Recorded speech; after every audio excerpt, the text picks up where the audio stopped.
Are we live? What are we? What's up, everybody? Dave here with Affordable Door and Gate. I hope you are doing great.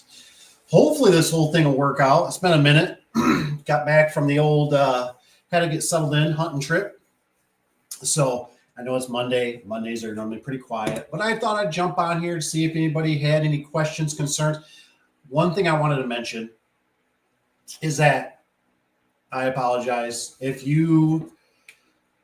if I miss your email or I don't get back to you, probably within about a week-ish, week and a half, 2 weeks, obviously, yes. I wanted to apologize because if I don't get back to you, it's not because I don't want to, it's because I probably missed it. So literally today, actually about a couple hours ago, I was going through my scroll, right? I was like, man, nobody's emailed me in a while. What's going on here? And when I was looking through it, I realized, oh my gosh, there's some on here that I missed. I was like, I don't know how, I never got flagged. I never got notified. So I dove into them. I messaged a couple of you guys. So I apologize. So don't be afraid to either just take that email and re-forward it. If you got something, you're asking a question, I apologize. Sometimes it just, that's just how the world goes. We just can't get stuff through. So, resend it. Like I said, don't be afraid. Don't think you're bothering me. Email is obviously real easy because I get to them when I can. Normally I get notified, but I think honestly, with me going on a little trip, I think what happened was a signal. I realized I could be wrong with this. I'm not a phone expert by any means, but I have realized that without good internet, man, I'm telling you what, the phone doesn't even like to type. So my theory is that everything, this is just my opinion, this is my conspiracy, this is the type of thing. But here's the thing. I believe that everything you type on that phone, even if you don't send it, even if you backtrack it right away, boom, boom, boom, you delete it. I think it's being copied, it's being tracked, it's being traced, whatever you want to call it. It's being entered in, you know what I'm saying? So, because when I was up there, what I noticed is I tried texting. My text was horrible. I couldn't even text correctly. It would just spit out random letters and stuff because the signal's no good. Cheers, by the way. So that's just something to consider. You're more welcome. Like I said, we got the live going. It's Monday. Normally Mondays are pretty slow. You're more welcome to ask any questions, concerns. I got the man behind us. He's installing. It looks like a jack shaft. I figured I'd throw him up. We could kind of watch him in the background a little bit, see what he's got going. I don't know exactly what he's going to say. So here's the thing I wanted to ask some people about a little bit. Somebody got my number. You can text me or you can email me or you can comment in the video below. Here's the thing. I had a question, one of the emails. Let me click that off, whatever that is. And by the way, too, if you're coming through, don't forget, hit the like button. Just helps wake up the algo. If you're just cruising through, hit the like button still. Let me know what state, city, temperature, weather, conditions. I like all that kind of stuff. Just saying. So anywho, I had a question for some of the seasoned vets. And what it was is in my head is I was thinking, the email said, how do you measure for high lift? For high lift and track. Some of you probably don't know what high lift is, but like your standard garage door at your house, right, has standard track and it just curls right back right away. That could be 12 inch, that could be 15 inches, what they call it, the radius. There's videos on that kind of describe that kind of stuff. But for the high lift, and I was like, oh, that's a good question. I was like, honestly, I don't think I've ever calculated the high lift. I've always relied on the vendor. So I'd kind of like to hear what you guys have to say about that. If you're a seasoned vet, how do you do it? My thing is like I said, I always just gave it to the vendor. I always did a floor to ceiling, and that works out pretty good. Now, depending on the situation, so this is how I kind of always did it, right? I always squeaked out every inch, right? I'd measure it as best I could, to the inch roughly. I would measure up the floor to ceiling. There's a beam up there. I'm going to the beam. Everything else is flush. Go up to the beam. And then I would subtract about 2 inches. And then what would happen is if I would get the vendor or something like that, they would say, "Hey, it's fudging this way or that way. What do you want?" I'd be like, "Wow, let's go lower." And hopefully there's red steel that runs the whole length or whatever. Because sometimes red steel gets kind of weird on commercial buildings, wood. It can be anything, right? And you want to be in a sweet zone, so that all depends too. Chris is on here. What's up? How you doing, Chris? I hope you're doing good. Chris says 8 years in northern Minnesota, 18 degrees right now. Dang. Now we get our first snowfall of the year. Wow, man. It's we were sitting about 40 around here today. I know it's coming. Up here in Michigan. Honestly, though, I think you get it worse than us. I think for the cold and for the snow. There's another YouTuber guy I watch out that way. I don't know, maybe you ever seen him too. Stan Genetic, Dirt Monkey. I watch some of his stuff. And man, I tell you what, they get clobbered, with that coldness in the snow. And like I said, I think you guys get it worse. We might get, one thing we get worse maybe is we get lake effect. I do not like lake effect snow because I feel like we're the only ones that suffer. Now I know it's a whole along Lake Michigan, but my thing is that, like I said, the whole rest of the state, and that can always be a little confusing sometimes, especially with the secretaries and just other people in general. And they're like, "I don't understand what the problem is." And I'm like, "It's a 2 foot of snow over here. We only got 6 or 8 inches. Well, we got 2 feet, because the lake effect just will pound us. And we get these weird streams, like these banners, bands of snow, and man, it can hit hard. So, but yeah, the first snowfall, I've been kind of watching it. It sounds like the next few days things are going to cool down. Hopefully, we get a little stretch of relief afterwards. We typically do, but we'll see. The long term showing that it's going to be cold for quite a while. So actually, I just threw on a set of snow tires, honestly, to get ready. Anybody else use snow tires? I'm just curious. I might click this off for a minute behind me. Hope you don't mind. Just going to click this off for a minute. We're going to pause that puppy if we can. It'll do this normal background. But like I said, too, if you're 8 years in, Chris, I'm curious, too, if you're still hanging here. Are you chucking a truck? You kind of one-man band, use a helper? You got, you're working on a crew or you're working for a business? I mean, I'm just curious. Give me some insight, too. I'd be interested to know. So don't mind me. I'm just playing around here for a second, making sure everything's golden. Close. Right? Are you good? Are you being good back there? I don't know who you are. Okay. Let's see here. What else we got? Now I can read the comments on here. Don't mind me. Like you said, ask away if you got questions. I'm here. I'm just doing something real quick. I don't have. It's just me. It's a one-man band here. Okay, there we go. Perfect.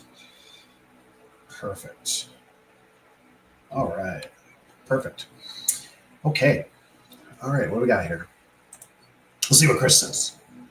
Says, "Oh man, that's why I don't want to be near." Is it Duluth, Lake Superior? In fact, it says no, thank you. Wasn't dealt with install at negative. Holy cow! Install at negative 42 degrees. Wow. I know we get lucky. Oh man, like last year.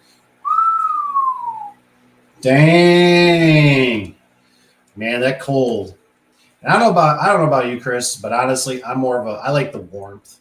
I'm still, even though we had kind of a hot summer, and you know what I'm saying? Like I was having a hard time because we were getting a little bit of humidity, and I was like, shut your mouth, don't complain. But what I've noticed over the years, especially with more age on me, my fingers don't work as good in the cold. You know what I mean? Like I don't like that piercing numbness. So I know one of the guys, he don't prefer like negative 42, but he prefers a colder weather.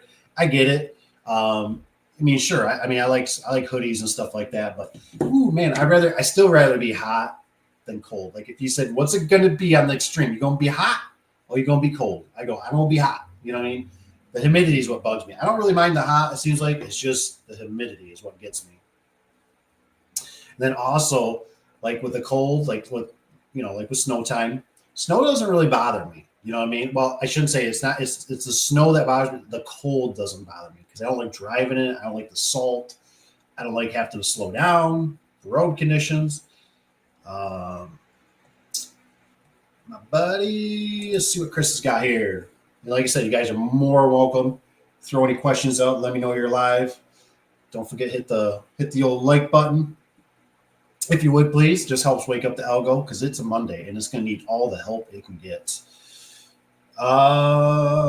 So Chris has got, what's the guy? So I work for my buddy Andy. He's in the game for 18 years. Wow. I'm his lead guy. I do all his high lift and fancy stuff. I'm I'm fall weather. Yeah, fall weather guy. Yeah, I agree with you. Fall is nice, you know. That's about I like the hoodies, you know, kind of the, you know, once we got to start getting the Carhartts on. I always remember my business partner back in the day. He always used to tell me, you know, he'd be like, "Do you ever think about how much extra work it is? You know, like we got to put on, you know, we got to drive slower. We got to put on the Carhartts. We got to, you know, plus you got to buy them, right? You got to buy the boots. You got to buy the gloves and the hats and scarf if you need it if it gets super bad." And I mean, sometimes you feel like the Pillsbury Doughboy, right? You're also, you know. I'll never forget that one time. One of my old secretaries, you know, she was like, "I just don't understand why the guys can't get, you know, 3 to 4 installs done a day." And I'm like, honey, I'm like, you need to come out and work with us. I'm like, you don't understand. The batteries aren't charging. The trucks are slipping and sliding. I'm like, you know, you're like the Pillsbury Doughboy. You know, you're all just scuffed. You know, it's jacket on, jacket off, freezing. You know, weather seals shattering in your face when you hit it with the trim nailer. I'm assuming trim nail. I bet the trim nails. I never handbagged them that much, so but they'll snap on. Everything will snap when it's super cold out. Early today. What's up, Mr. Rich B? I see Evan's in the house. What's up? What's up? I'm glad you're here. And then we got Rich is here too. Early. Yes, a little early. Just had kind of the opportunity to jump on. You know, it's getting darker and it's getting darker sooner. So you're kind of hibernating sooner. At least I do anyways, because when it's daylight out, man, I'm like a farmer. You know, I'm when, you know, the sun comes up to the sun goes down. This is how I like to roll for the most part. But, you know, and the weather's getting crummier. It's getting colder. Shoot. Rich says, I don't know. Rich, which one? Where did you send it to? You have to let me know. Text me. I don't know. I haven't checked. Dun, dun, dun. What's we got? Is this Chris? Hey, Dave, just got your email. Appreciate the info. Awesome. Sorry, Chris. Which one? The shop. Oh, perfect. Oh, it's probably there, Rich. It's probably there. Most time I gotta collect the mail and stuff there sometimes. It's probably there. In a box? Is it in a bag? Is it what was that one stuff they used to put? Was it fentanyl back in the day that they used to put? What was that stuff they used to put in there? That white powder everybody was like they put in the mail and you open it up, the white powder substance, it'd like kill you. What was that stuff? Chris, let me know. What was probably just emailed you. Let me check. See if I can find it real quick. See if I had anything I could add to it. Otherwise, throw it in the comments. Where are you? Email producer. Oh, what's this? I got something doing something here. Cancel. Anthrax. That's right. Thank you. I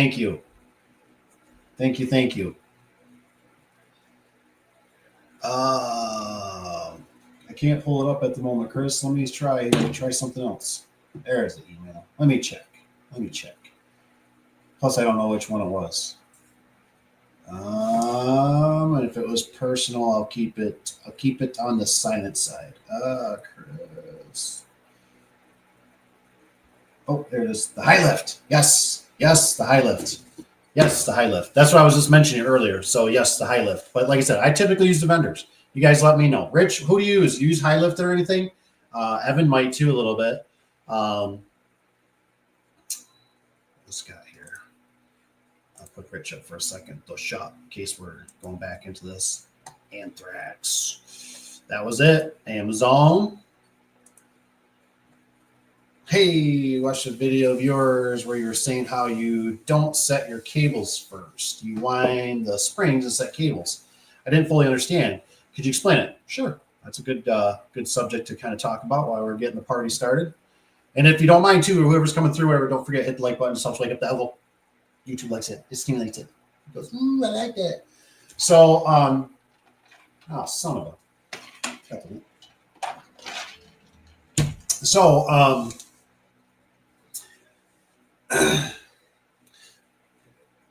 I don't think it really matters, right?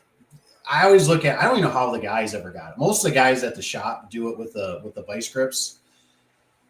I just don't do the vice grips. I think it's another added step. I'd actually almost like to find. I should find one of them, and we do like a 9x7 and do a comparison where we like just go at our own pace. You know what I mean? Because I would think my way is just a touch faster, but maybe not. And honestly, it doesn't really matter if it's faster. It's really however you feel comfortable and it's safe, and you don't lose your fingers or an eye and all that good stuff. But so what I do is let's just say the whole spring mechanism, drums and everything are upright, cables aren't set, nothing, everything's just in neutral position. So I start winding the spring. Cables, I don't touch cables. Cables are still draped over the door. The drums are all loosey-goosey. My shaft, I try to keep my shaft, about neutral, 2 inches over here, 3 inches on both sides, whatever the center point is. And so then what I do is you got to be a little bit careful because obviously you're doing something big, and you're winding the springs. You have to be careful because that spring is expanding, right? It's growing. So it will also walk the shaft. So that's something that I think I maybe had it happen once. And it kind of made me, my pants got a little soiled. But so you got to watch that. But I just wind the spring. And then when the spring's at my tension, let's say 7 turns, I'll double check typically. I'll double check. I'll look at both ends, go, okay, there's 2 inches on this side, 2 inches on that side. Boom, we're good. I tighten the set screw down. I do both of them, right? Crank them down. Tighten them down. Now, my shaft is locked, right? My hollow shaft, I'm doing residential here. My hollow shaft is locked in. It can't move, right? It's locked. It's the bars laying down on the strut or the door or a piece of cardboard on the door, whatever you got to do. Then I go over to my drum and I'll hook my cable and I do my little spinnerooski, right? With my thumb to make sure it all stays tight. And I get it tight as I can. I try to go as tight as I can. Just kind of reef on that drum and the cable, everything's set. Make sure, boom, it's set up against the plate. Cranky, cranky, cranky, cranky, cranky, right? Now, where a lot of guys mess up is they think we need to dump the spring tension. And sometimes, like on a commercial door with a split adjustable center coupler, we would do that, but not in this situation. So I get that one tight. This drum's tight. Boom. I go over to the other drum. I do the same thing. Get the cable hooked on, spool it up, get it super tight as I can get it.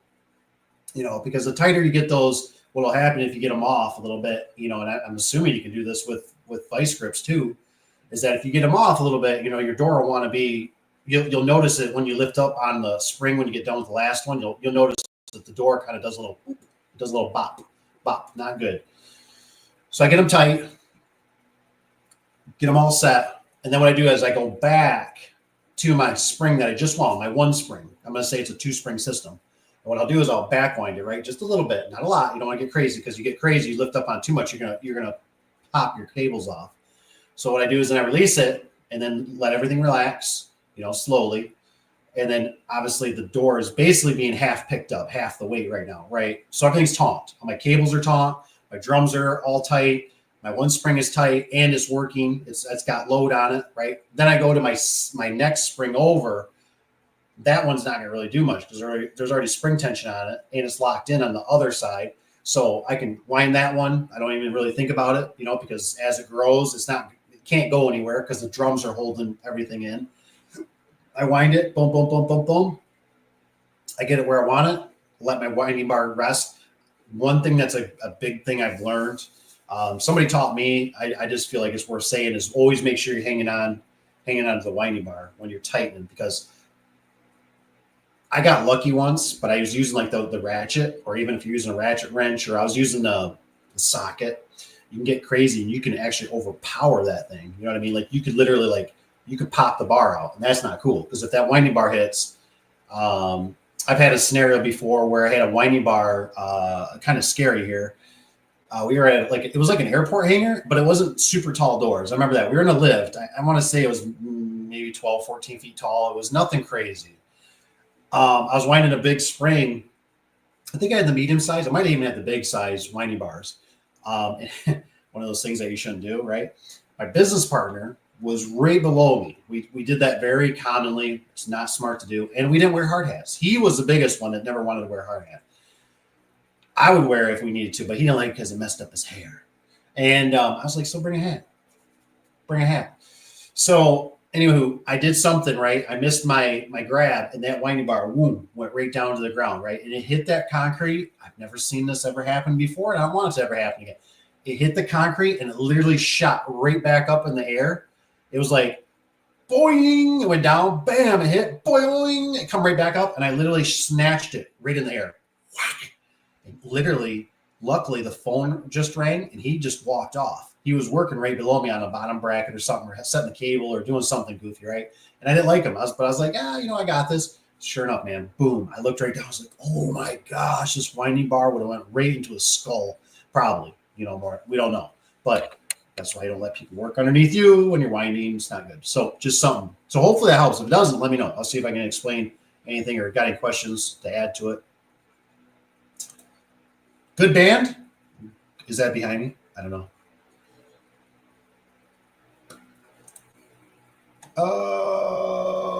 Evan says, haven't done any high lift. No. Okay.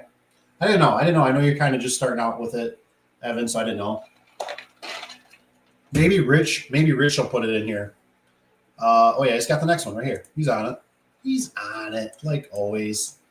There you go. That's right.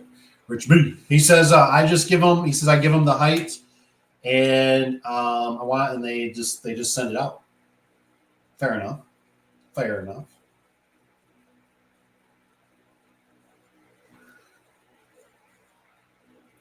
So, hang on, I'm playing around here, trying to do this. Bam. So that's what I do. Now I know there has been a little fudgy in there sometimes.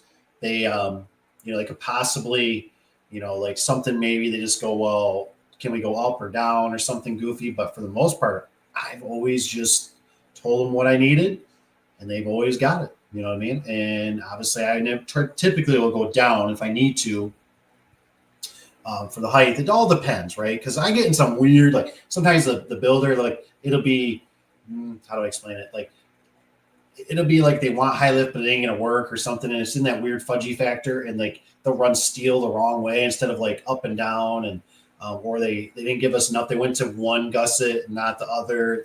They do some weird stuff sometimes out there.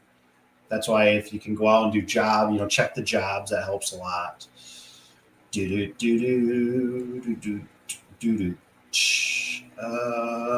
What's the next one here? Evan says, I use a pair of vice grips by each drum. I found that works well for me. There you go. Like I said, I never really bash anybody for how they do it, because I'll use vice grips if I'm doing especially a single spring. I don't do it really to set it typically, but I will do it when I'm making adjustments, because that's key, right? Because if you make an adjustment on a single spring, especially like a 9x7 or something, I mean, all you do is sneeze, right? And it's like the thing will just the cables and everything, the drums will flip backwards, and there it goes, boing, they go off. What I have done, just as a kind of a little insider, maybe you know, maybe you don't. On commercial doors, I've had troubles before. So what I do is I take a little pair of vice grips and I'll clip them onto the cable, and that help keep tension if you don't have somebody with you. I can't remember the scenario why I do that, but there's a reason I do that sometimes, where I'll have to clip them on. I think, what the hell is, why am I thinking what I can't think about it? I think it's maybe the cable's brand new or something like that. It'll want to try to pop off. So if you ever need where you're like, man, I wish I had somebody put a little tension on here for me, like a finger, because I've had people do that. I'm like, just stand down there, hold it. Like, like, is it gonna hurt? I'm like, no. I'm like, just keep your finger like loose like this. That way, if it does something, goes weird, it will just pop right out of your hand.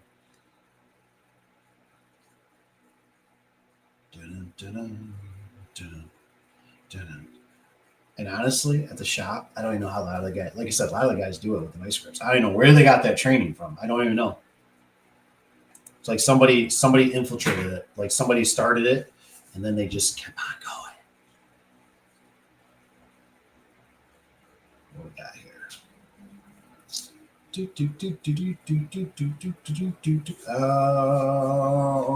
Evans guy says, I don't think I did that on a double door. I found my trick worked on a 10x8. Nice. Oh, okay, so Rich has got on here. He's got, what is it, the Anthrax band? That last one you sent me, that was a good one. That was a good one. Oh, I believe this one's Chris too, right? Says we always ask for max high lift for given job and customize if I have to go lower. They don't rebuild it. They don't rebuild it for me. I'm a little confused with that one. Because my first thing, Chris, I'm just kind of, I'm more or less, I'm kind of curious on this, is because, so like for us, yes, for us, we have to get the high lift. Like we try to get it as precise as possible from the manufacturer.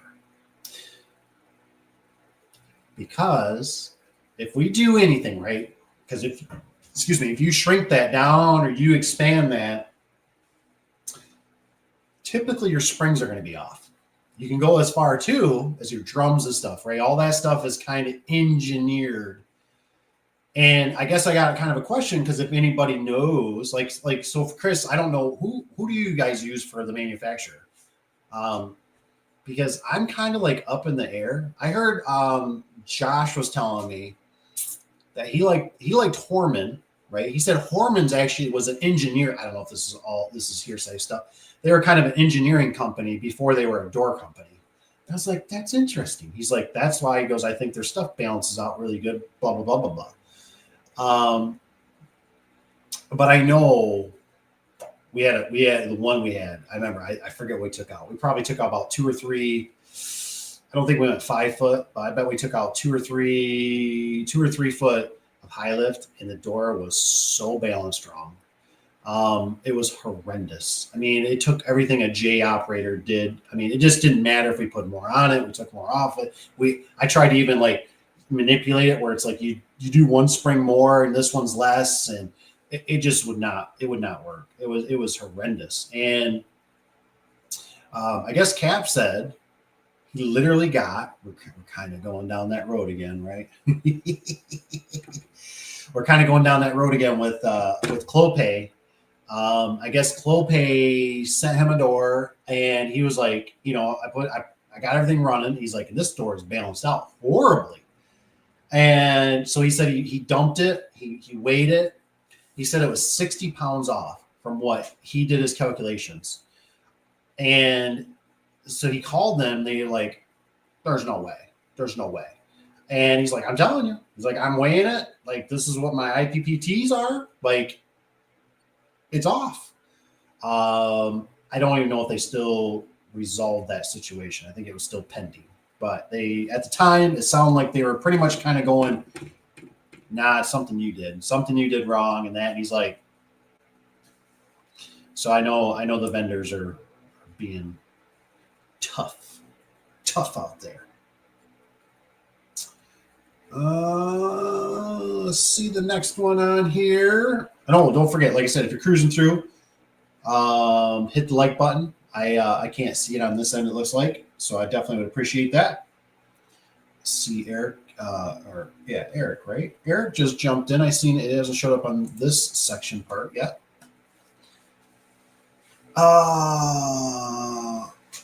Evans guys, I'm contemplating about doing a Lowe's/Home Depot partnership. I know you weren't a fan or it after a while, but were you doing it when you first started your business, Dave? Good question. So here's the thing. My brain, I'm doing the, so here was the thing. Here's a couple things. This is a great question. I like this. I better have a drink. I think I need some vodka.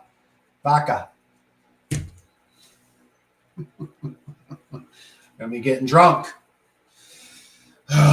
So I dealt with mostly Lowe's. I did a little bit of Home Depot, a little sprinkle, kind of like my grayness, a little sprinkle, a little salt and pepper. So I remember with Lowe's, they had me do, and like I said, I'm gonna get a little excited on this, but I'm not trying to, like, don't take this the wrong way. So with Lowe's, right, I remember we had do a crap load of paperwork. It was a crap load. So it wasn't an easy, like, just jump in and like 2 days later. I remember I had to go to a seminar, and I don't even know if it was mandatory. You know what I mean? Like, I don't know if it was mandatory, but I just went because I was like a little puppy dog, right? I was like, oh, yeah. Like, I want to do this. Like, we're going to do Lowe's and we're going to be millionaires. Probably not the case. So I went to the seminar, and I remember I went down, we had to go to Lansing, Michigan, which is about, it's about 2 hours away one way. No big deal. It was nice weather. Went down there, right? We get to like this, I don't know, it was a convention kind of something, maybe a hotel, and it was like their convention room or whatever you call it, We're in there, everybody's kind of mingling off. And I think his name was Sean. Now, Sean was a pretty smart guy, and he was a pretty cool dude. He was like the regional district manager, something, blah, blah, blah. And, like I said, I was a greenhorn, right? So I'm just like, whoa, like this is. So anyways, I was sitting next to a guy. I don't know if it was Sean that finally told me or somebody, but he was like, who's doing garage door openers in your area right now? And I'm like, no.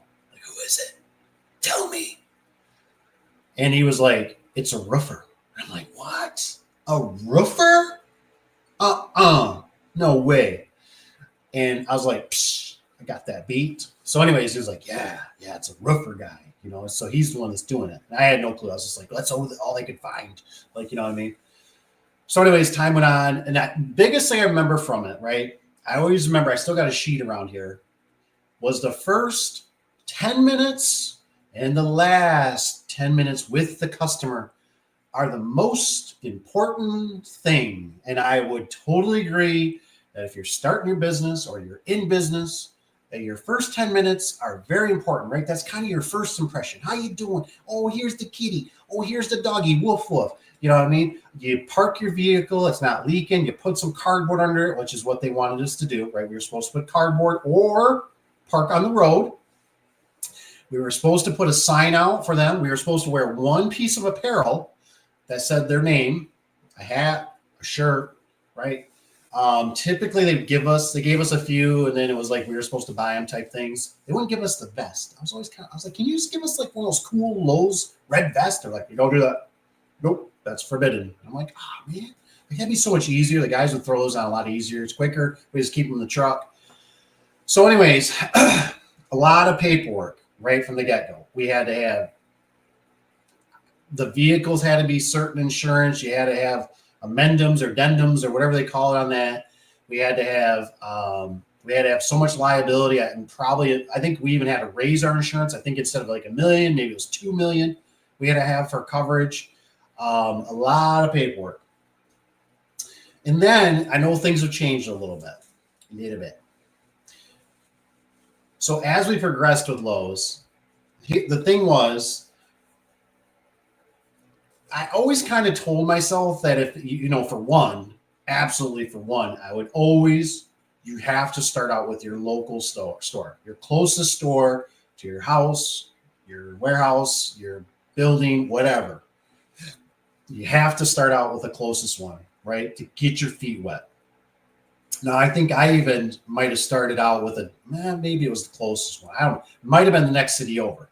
We did 1, 2, 3, 4, 5. We did somewhere between 5 and 6 stores. That was way too far. That was the whole thing, right? That was the whole thing where I learned I should have learned sooner. I'm a kind of a slow learner. I should have learned a lot quicker that being busy is not profitable. That was the problem. That was when we were doing Lowe's hardcore. I had subcontractors. I had guys doing stuff, but then there'd be a mishap, and I have to go and I have to go resolve the situation and drive in bad weather and all these things, and we were losing money. It was the year we did way over $1 million of sales, and I was like, it's like I'm the man. Like did $1 million, but then it was like when you looked, it's like we only got $30,000 profit. What the hell? And then you start looking at your profit and loss, right? And it's like, what's going on here? Like, something's not right.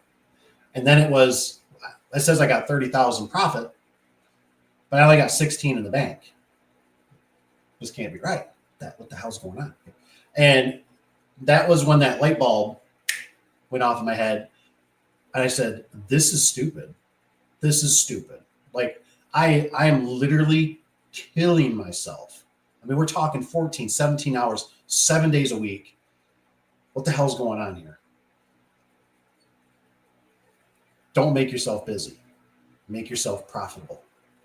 So start out close if you want to. It's a one-man band is the way I've looked at it, right? The problem I had is when I had employees, I remember one guy who was a good installer, but he would always be taking every morning, right? He'd be skimming out of the top of the above the shop there. I could always hear it, right? He'd be taking out the angle iron, the residential angle, right? And I come out the door. What are you doing? What are you doing with that angle? And he's like, well, I need it for these jobs. You got me doing like 2 or 3, openers today. And I'm like, oh. And I was always like, because they give you such crap angle, right? They give you garbage angle with the openers. And it never failed that somebody's, like, what do they give you, like a foot or something, 16 inches? And you got to go 2 or 3 foot. The other problem is that they typically, at least on the door installs, they wanted you to go out and do a detail. And if they didn't purchase the door, you get $30. That was what it was back in the day. And I used to tell myself all the time, who in the hell gets off the couch for $30? Like, I can't even start the vehicle and it goes a chugga and sucks some gas for $30. Like, that's gone. That's gone. And by the time I go down the road and I go look at this customer's job in my own time, that because every job is, most of them are all 10, 15, 20 minutes away, right? That's pretty reasonable. You're going to spend 15, 20 minutes there talking to the customer, and then you're going to spend, whatever driving back. So, it's an hour and a half of your day that's gone for $30. Now, I think some of it's bumped up a little bit. But what happened too is I also had to get, it was like you got a salesperson, which is kind of nice. That's the nice part about it, right? You got a salesperson, right? So you're the subcontractor. Now, because we took on too many stores, that might be part of the problem. But they used to fax everything. They might email everything now.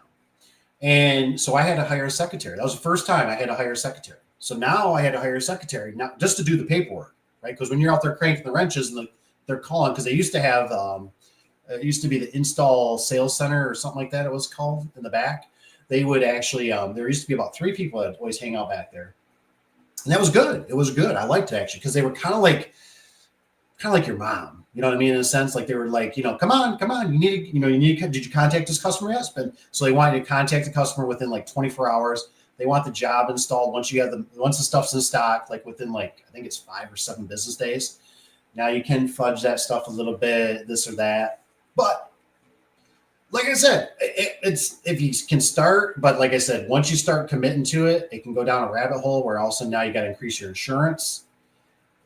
So you got to have all that stuff, and then they want that stuff updated every year. So it's not, but Home Depot was a little different. Now I don't know, I didn't do too many openers, but Home Depot would actually, they never had an install sales center. I was always dealing with somebody out of like California. So that kind of sucked because I remember one time I added like $100 because it was custom work. And this guy's calling me. He's like, hi, Mr. Daveadubson. He's like, yes, I see you put $100 on here. And I'm like, yep. I'm like, the garage is full of crap. I'm like, he's like, yes. And he goes, I see you got extra wood. Yep. I said, the jams need to be all furred out. Okay. But, $100 seems a little more than, I said, okay. This conversation is going on for a while. Right. And I said, okay. I said, here's the thing. I said, have you ever installed a garage door? Well, no, Mr. Daveadubson, I never installed. I said, okay. I said, end of conversation. I said, if you never installed a garage door, and I said, this is how this works. The customer can pay the extra $100, which you guys are going to tack on money to it too. So it's going to be whatever. You're going to do $120, $150, and they can pay that or find somebody else. I'm not going to do it. So, but I think it's gotten worse a little bit because now they don't have the install sales center anymore. They don't do it in-house anymore. So like before I used to be able to walk in the back if I had a discrepancy. It was local people, so they talked your language. It felt more hometown, just instead of dealing with somebody out of state or in another country. That's what it feels like it's gone to now. And then, so they would have a survey too. So one time we had a job that really flopped. And I had to tell the customer, I was like, I'm really sorry about this, what happened between you and Lowe's. I was like, but that's not me. And I was like, I really appreciate, I forget, there was a chart that they had to go through that would ask them about Lowe's. But the problem is the way they scored it, it was like you're a part of Lowe's, but you're not, you're a subcontractor. So I literally had to tell them like verbatim, which you're not supposed to. I was like, look, when you get to this certain part, can you please, can you give me, I'm here, this is between you and Lowe's. I heard you guys had a lot of problems between color or whatever it was, or sizes, or whatever it was. It wasn't probably size because we had to go out there and detail it. But, I'm like begging for them to not give me, because eventually if you get so many bad scores, you'll and then they give you a review, how you did and where you rank with all the other installers. And it's not bad. I'm not going to say I discourage it, but just remember, you're going to probably have to, you want to play, you got to pay. You know what I mean? So insurance is going to be higher. It's just certain, you got a lot of things. Remember how I tell you about the attorney effect? All the phone calls. You're going, do I get paid for this? Hell no. And you're only going to pay me what? 85, 95, whatever it is to install an opener. And you're going to give me shit angle. Where'd we go? I see Kevin's in the house. What's up, Kevin? Let me jump back here. Eric Freeze says, hi, Dave. I hope you're doing well. Glad you're here. Don't forget, you guys, hit the like button if you're just coming in. Helps wake up the algorithm, brings like-minded people. We love that kind of stuff. I'm not even gonna mention it, Rich. I love it. It was a great one. It was a great one. Today was a sad day. I had to pull a full working Genie screw drive. She got a new door. We did a CHI 16x7 with 40-inch high lift. Ooh, and Genie, she actually have a battery backup. It was awesome install. Man, that Genie saved that puppy. Come on, Eric. Send me some pictures, man. I want to see that baby. Is it the red cover or is it the black cover? Or is it even older yet? The old screw drive. 40 inches of high lift. Ooh. I think it's Chris, right? It says, yeah, so if we ask for 3 foot, they will send us 54, lift drums and 76 Addresses and have to set and cut address as needed. I'm assuming versus pre-built setup. Interesting. I don't know, Chris, if you did mention, do you know what brand do you guys use? Use like Clopay, using Midland Door, you doing Wayne Dalton? I'm just kind of curious if you guys have more, or you have multiple ones. You just use kind of like us. We just use anybody and everybody. Evan's got, I was thinking about Lowe's thing. He says, because the guy who owns a retailer that bought out the Lowe's store in Canada also runs the company in charge of 90% of the new developments in my city. Yeah, I don't know. Bought out the Lowe's stores in Canada, also runs. Like I said, I wouldn't get, like I said, the problem is with Lowe's is that, so like for us, my vendor taught me a little secret, right? But so I used to deal with so Lowe's went with, so here was the thing. Lowe's, when I first started out, it was kind of an easy shoe-in, right? Because realistically, right, this is another thing to consider. When we started with Lowe's, they dealt with Wayne Dalton garage doors. So honestly, I didn't even get in with Lowe's, directly with Lowe's. I got in it through my vendor, because my vendor was like, hey, would you like doing some Lowe's installs? And I was like, well, yeah. Well, the problem is they get people that fall off.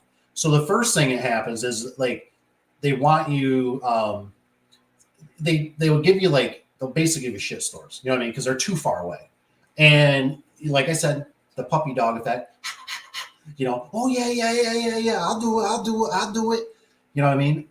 And it, like I said, it's, as I've gotten older, I look at it and I go, I'd rather sit on the couch and lose money than go drive around and smack a deer, smack a kid, kill somebody's cat or dog, roll over my vehicle, put all the wear and tear, tires, brakes, oil change, customer that doesn't understand a flipping thing, how things work. Then, you know what I mean, to go out there and the travel will kill you, right? Because you got to remember, everything you touch out and afar is potentially going to be a callback, right? And even if you go, well, you know, I'll do a great install. Yeah, well, good luck. You know what I mean? Because you're always going to forget something. There's going to be something unforeseen. The customer is going to find something. Something's going to happen. They're going to screw it up without telling you because they left a broom handle on the track. You know what I mean? But they're not going to tell you that. They're just you're going to get a work order. So that was the thing too, is I think we could, if we could validate it, but it was so much work validating that it was a warranty issue. Like it was, you know, otherwise you had to cover it. We had a warranty all the stuff for a year. I remember I was ticked one time because I did one out in, it was basically Grand Rapids, Michigan, which is roughly about an hour and 15 minutes one way. And so I did it. A couple days later, 3-4 days later, right? And they probably send you an email now instead of the fax, right? We get a work order. Secretary, you got a work order for that one you did a couple days ago. I'm like, what? Like, no way. I did it. Uncle Dave did. I don't mess up nothing. I'm perfect. Yeah, right. But anyway, I go out there and I'm like, I'm playing with it. I'm like, how in the hell was a genie? I'm like, how in the hell this thing loses limits? Like the door is not going. I'm like, I never had this. I've had the red light of death. I had it not work right out of the box, but never had one like lose its limits. You know, and I'm like messing with it. And I'm like, I don't know what's going on here. So I reset something, right? And I get this old guy out there with a cane, right? And he's like, yeah, I don't know. And then all of a sudden he's like, I was trying to get that thing to program to my car. You're what? So you mean to tell me you were up here screwing around with this thing? How am I going to describe all this? Is it worth my headache getting $20 or $30 out of them?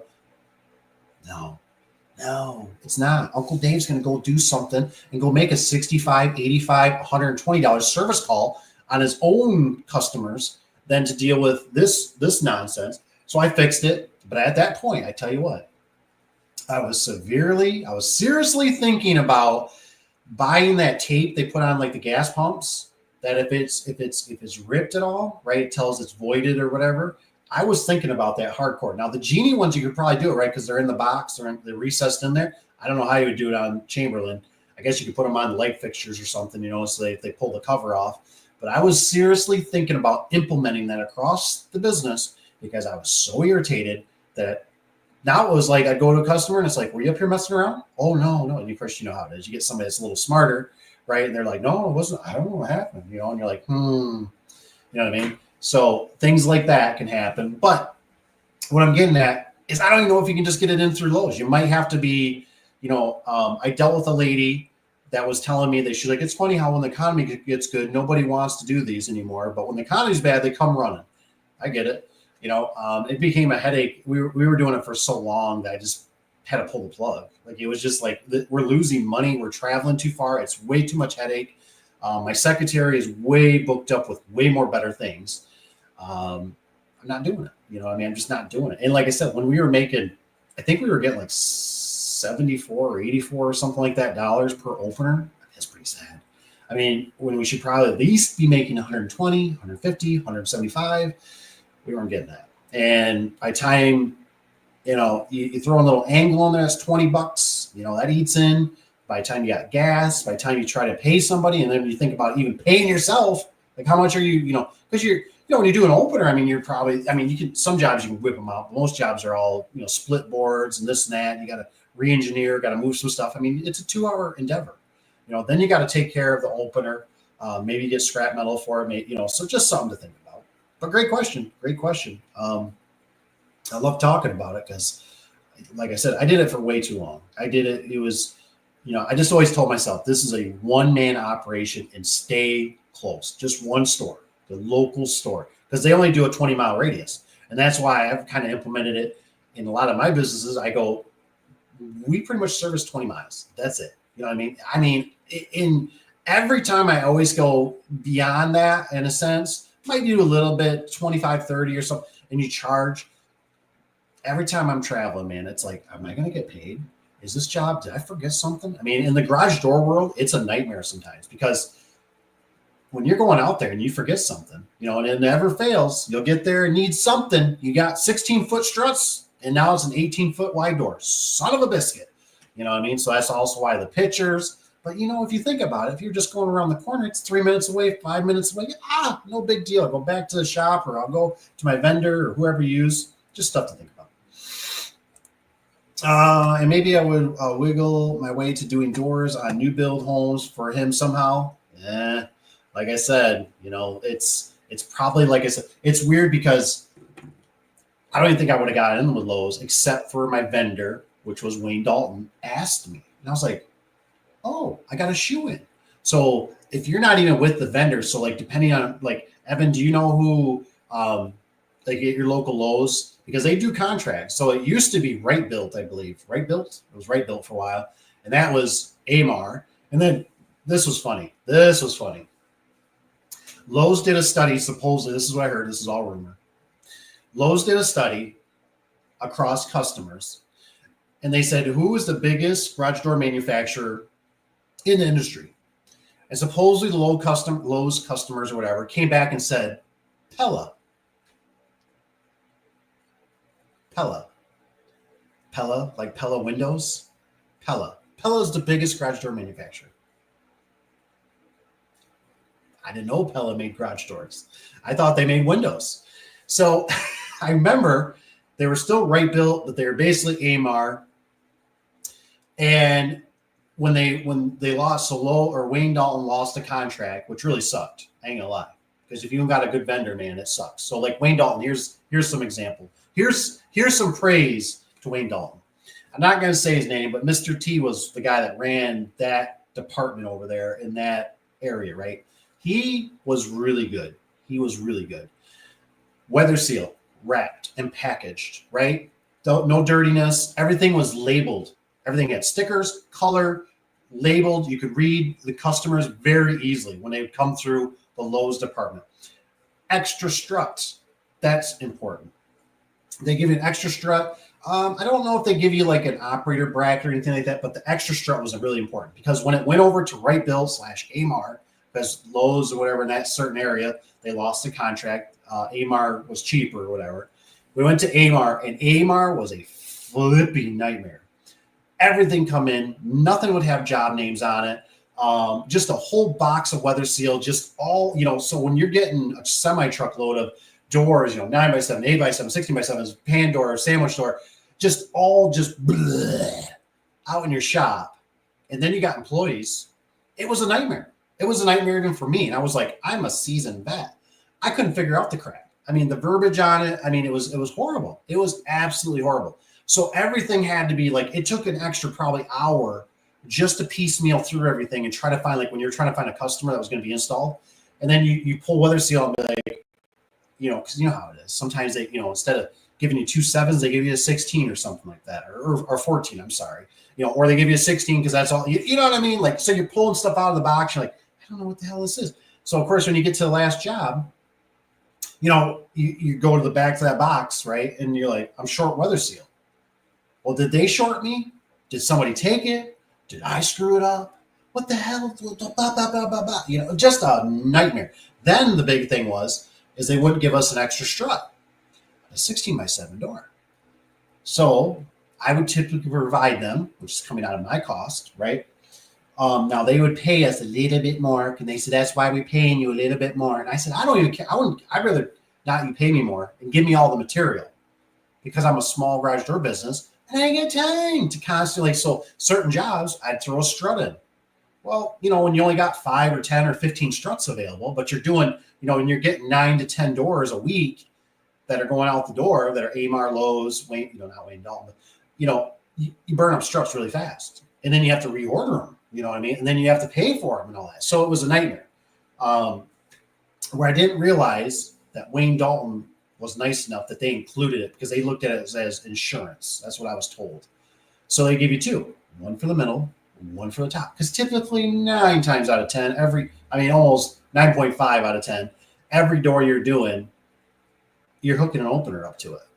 And then there was a caveat to that, right? Like, so the one guy taught me, he said, hey, he goes, if it doesn't have photo eyes or something, like, I don't hook it up. He goes, I set the limits and everything with it, but I unpin it, make sure you take pictures. There's a lot of political stuff that goes into it.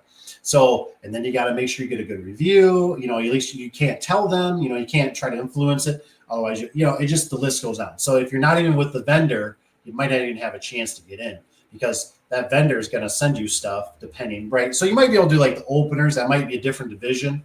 But just remember, it's a slow process to probably get in. Do local, don't travel. That's the worst. Travel is the worst. I'm telling you. As you grow, when you first start out, you're like a chicken with your head cut off. You just go everywhere, right? And maybe you got to. Maybe you got nothing else and you depend on it. But watch out, those builders. They like to use you as a piggy bank. That is very true. That's what happened when I was first starting out. There were some big builders in our area, and they ended up, I remember when I was younger, right? I was just like, oh Lord, I was like, if I could just get in with them, I'll have it made. You know what I mean? That's not the scenario. They are typically looking for the cheapest. They're cutthroat. My buddy that did work for the one, he was telling me, he says, they wouldn't even backfill the garage in yet, Davey says, and they wanted the door stack. Why? Probably because they wanted to get a draw from the bank, is my guess, right? They wanted to show the bank, look, we got a garage door, so give us our money, because they had multiple jobs. So, and they want it cheap. And I ended up working for the guy in the future for a few other jobs after that business collapsed, and they were kind of their own separate way, and he was doing a few small jobs. The guy was kind of a jerk, you know what I mean? So that's why it's very important that you remember, don't worry about being busy. Worry about being profitable, doing a good job, having a fair price that the customer is good with and you're good with for your time. And if you want to start out and you need to start out with something, sure, you can adjust it. But it's nice because if it's your customer, you can always go back and say, hey, or they might even give you some more money directly versus like Lowe's. Lowe's was a problem because what would happen too, here's another thing. Happened to my subs a lot. They would show up to the job doing just an opener. And for whatever reason, because people think that sometimes, right? The door's not open, so the opener must be broke. Well, it's because they got a broken spring.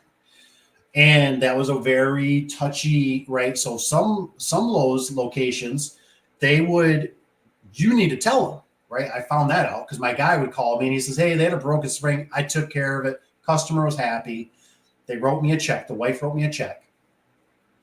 And then I told her, I installed the opener just because it was old and she wanted me to. I told her, I said, I don't really need to. It's really because you have a broken spring. But she wanted the new opener, so I did it, Dave. And I'm like, okay, cool. As long as you communicated with her, that's awesome. Thank you.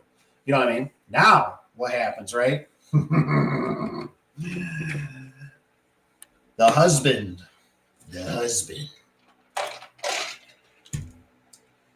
comes home and thinks his wife got taken advantage of because he's probably a knucklehead.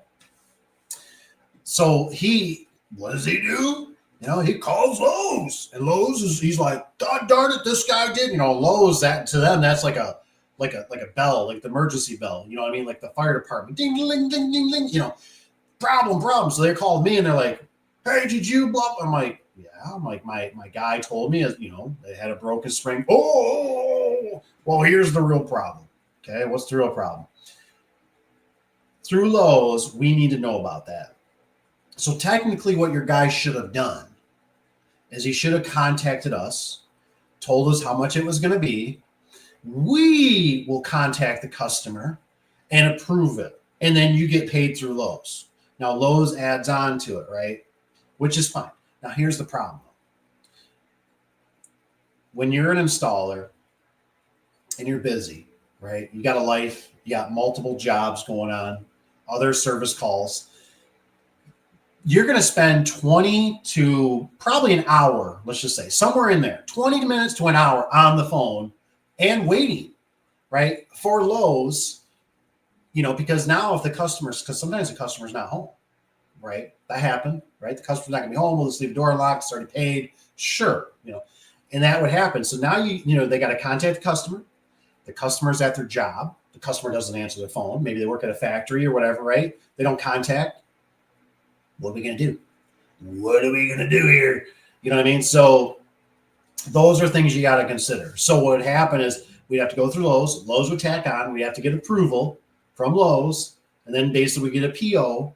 And then we could go ahead and we'd have the springs on the truck typically or van. And we would fix it.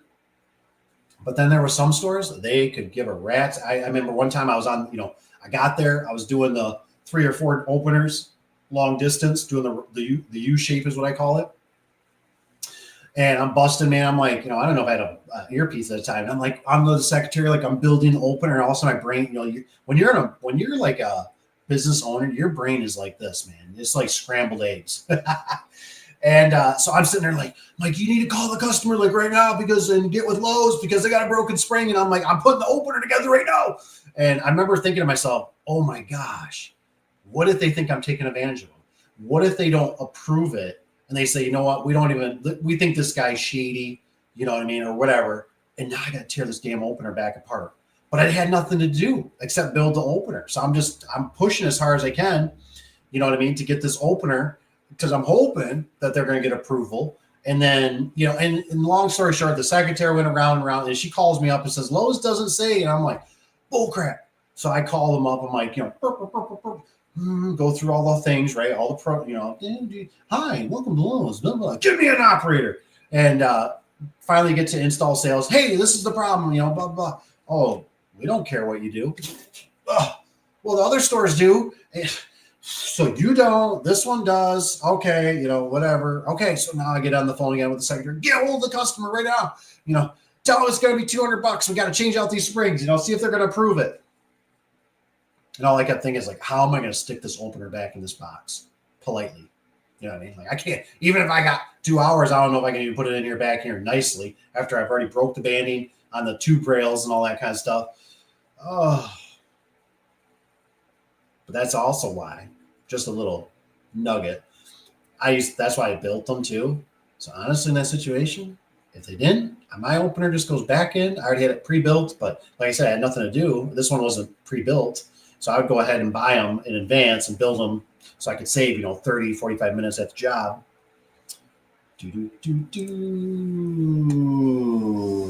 Evan says, haven't talked to anyone yet, Rich. Just trying to weigh out my options because I'm still working on getting the phone to ring more often.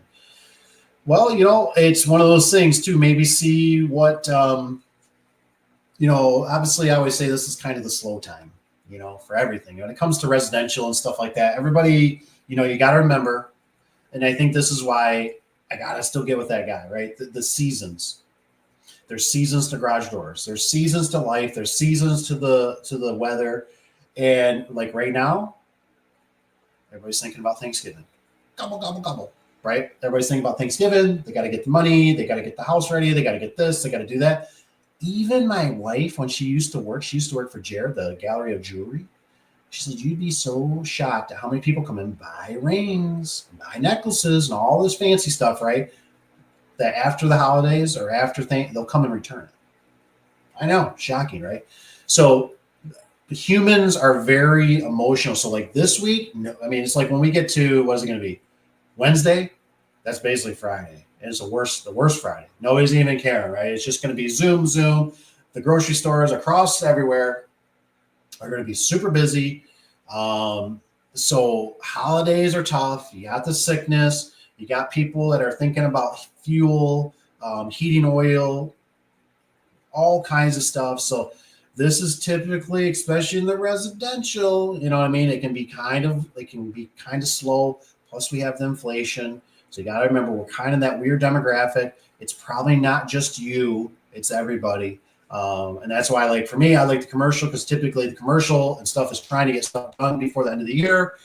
It's busy, not always the best. Sometimes it can be very, it can be upsetting, but a couple things, hey, don't forget like the Nextdoor, if you got Nextdoor app, or if you got Craigslist, or you got Facebook Marketplace, get on there, make sure you're taking some pictures, create excitement, say, hey, we got this done for the customer. It's looking great, because people's wheels are spinning.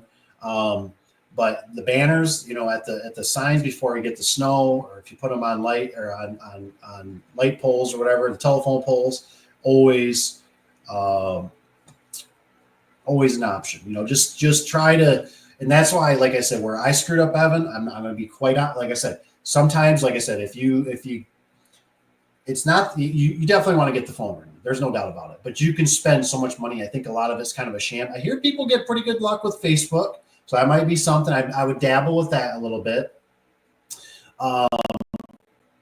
That's, everybody's on that platform in a sense.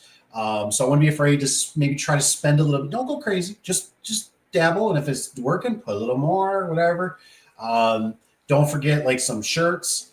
I haven't ever done it. I always thought about making some sweaters, and, as a customer would purchase maybe a door, maybe you do it with an opener, but maybe at least a door. It's got a little more money built into it or whatever. I always thought about giving them a sweater. Hey, you qualify. You don't even have to have pressure with it, right? You just tell me what size. I might get a size above or below, just in case they tell you large, get maybe a medium. I don't know. Not many people wear mediums, but, medium to whatever, extra large, so you could bring it to them. Maybe go back. I mean, people like sweaters. I always thought, maybe that's a good way to try it. Never done it. I always thought about it though. It's going to be 20, 30, 40 bucks, whatever a sweater is, but you think about what you can dump into Google, what you can dump into Facebook, and you have no clue, right? It kind of goes, unless you're tracking it. That's one thing I'd be doing, is make sure you ask the customer, well, how'd you hear about me?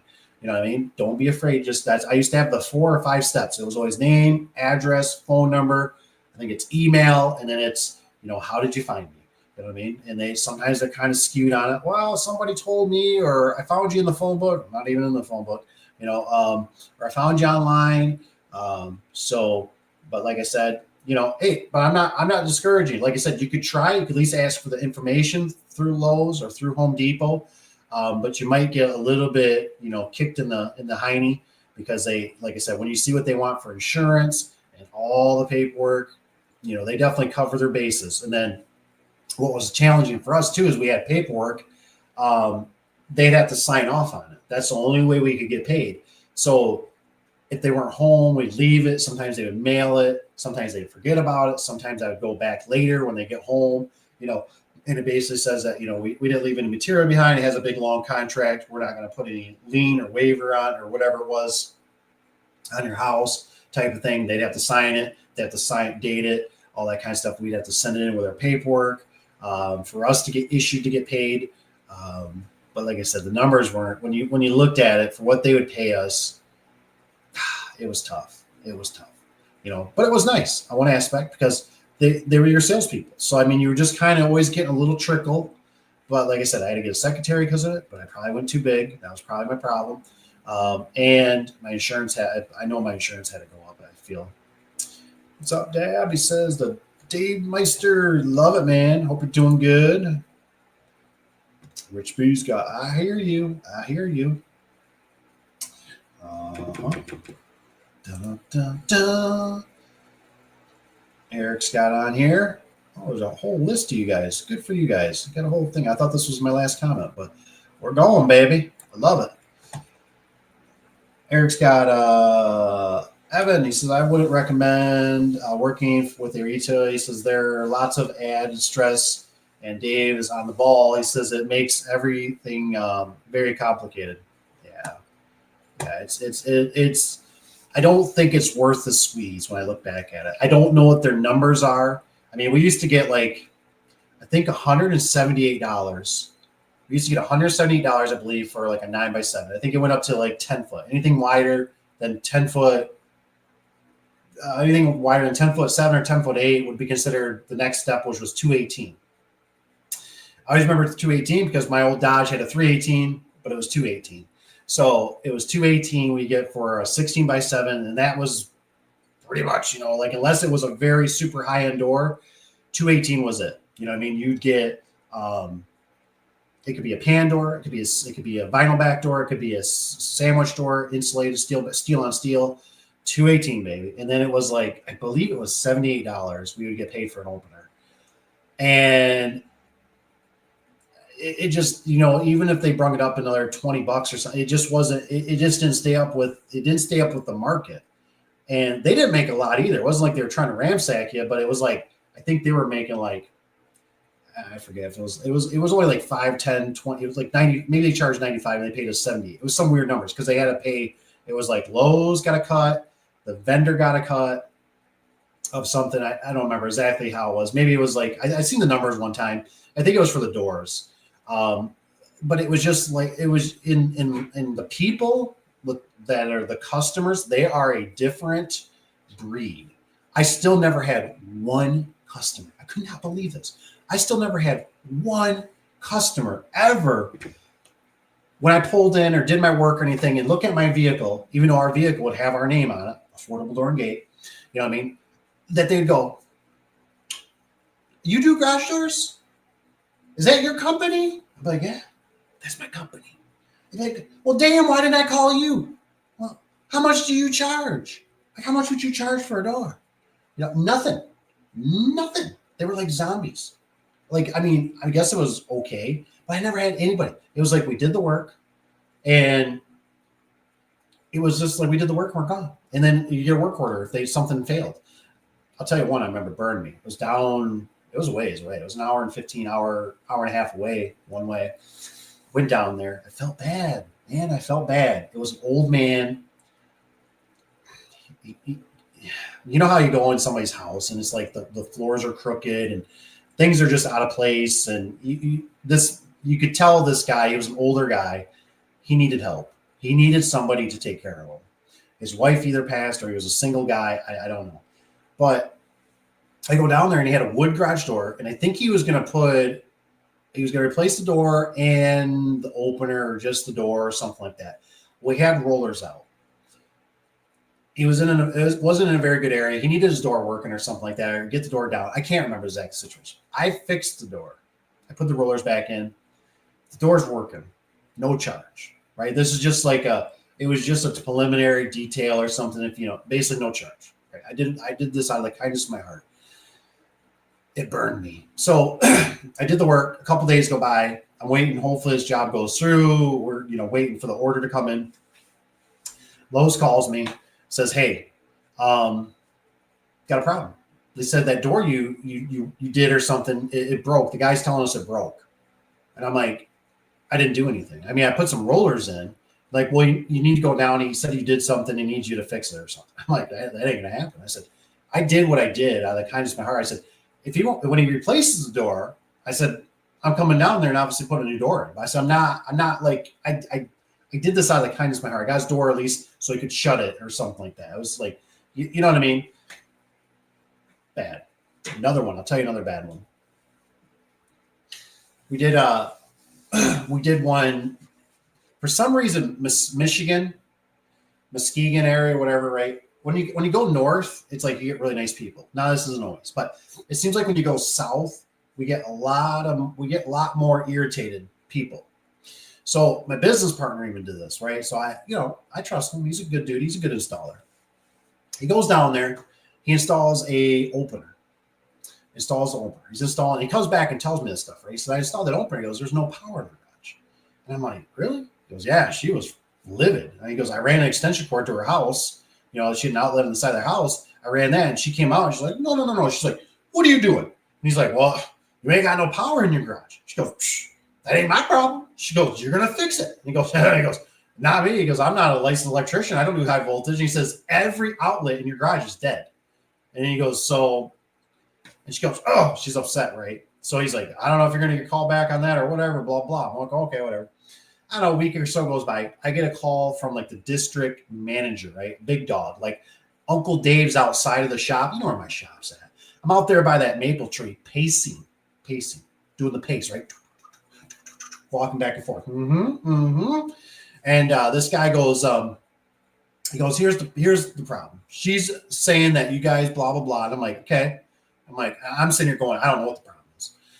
And he goes, here's the deal. On your detail, when you went down there to detail it, he says, it says on the paperwork, is there an outlet within 3 feet? Yeah. Okay. He says, so that's the problem. I said, no. I said, I'm not quite understanding you. I said, here's the thing. I said, it says on the paperwork, is there an outlet within 3 feet? I said, it does not say in the paperwork, is it energized on the paperwork? It says, is there an outlet within 3 feet? We checked yes. I said, so we assume we see an outlet. We assume it has power. And he's like, well, she's complaining. And Lowe's does 100% guarantee, satisfaction guarantee. So and I said, okay. I said, hey, look, I said, we'll go down there politely. I said, I'll go down there. We'll politely take it out. So we'll just take the opener down. She can refund it, blah, blah. I said, we'll just take it out. Like, let's just be done with this. He goes, no. He goes, I already got somebody, but it's going to cost us, it's going to cost Lowe's probably $300. We're going to send an electrician out there. And I'm like, but I'm irritated. I don't even need this in my life. You know what I mean? Like, I'm really irritated. And so I'm like, okay. Another week goes by. I get a call again. Now my business partner already told me, I don't know if he knew something was up, but he told me, he said, hey man, he goes, I parked on the road. I parked on the road in that job. Something felt wrong. And I'm like, okay. So I get a call another week later. It's the same guy. Hey, man, this is me. What's up? He goes, this lady, I'm not down. She's a complainer. But he goes, she's saying that you dent her vehicle.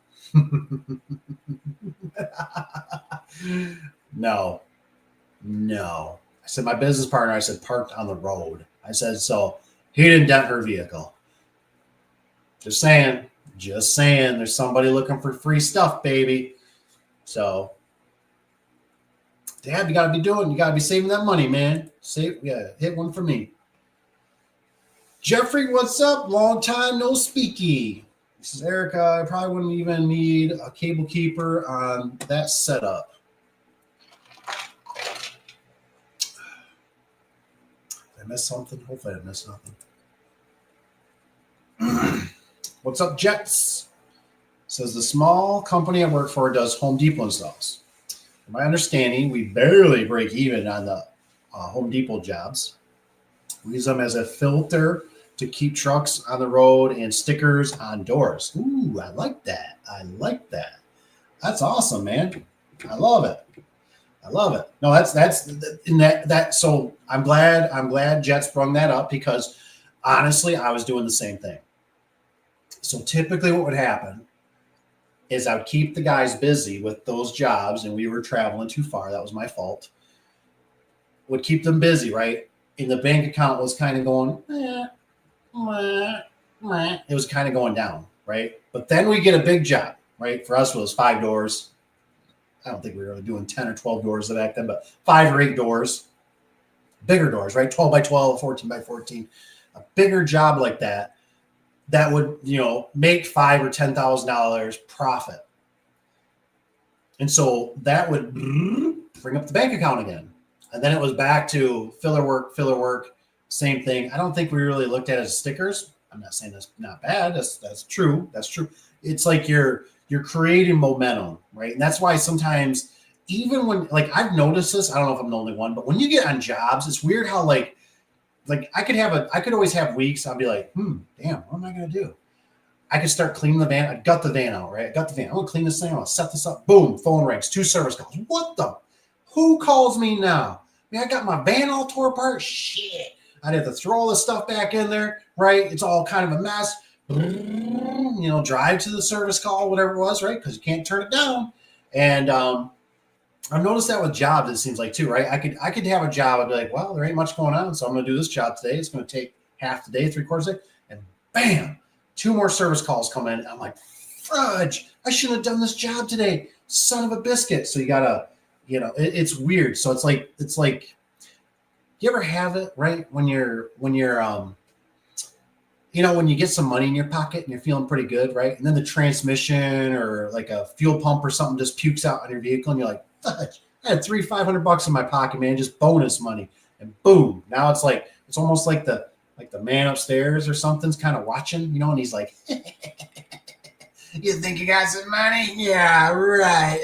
Blown out tire, car accident, hit a deer. That's kind of how it works in business. It feels like it's like you start committing to something, and all of a sudden, boom, it'll come in. At least that's how it worked for me always.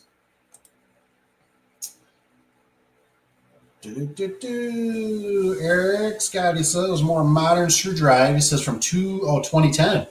Oh, with a sectional rail even. Okay. And the gray round had a gray round case. Oh, so it's one of those. You know what's weird about those, Eric? I have yet to work on one. I don't know if because they got a plastic trolley now or whatever, that it's holding up better. They just don't have enough years on them yet. But I have not had one that, you know, besides maybe a lightning strike or red light of death or something, but I haven't had the trolley go bad. I've seen any of them. I had that funky wall button with lock switch. Oh yeah. On top, you know, I always liked and the door, the light button. I always liked they always slipped the little instructions. Was that so cute? They used to slip the little instructions down that little sleeve, you know. I don't know. It just always kind of made me think it was like a little popsicle stick or something. I don't know. It's kind of weird.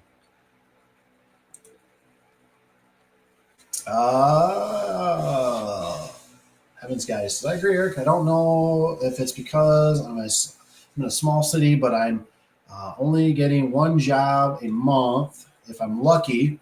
There's a lot of surrounding areas. I just got to find out how to market outside of home. So, you know, another thing, Evan, I've been kind of beta testing this a little bit.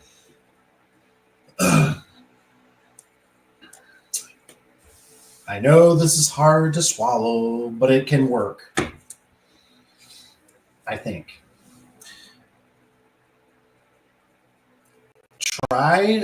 Try this.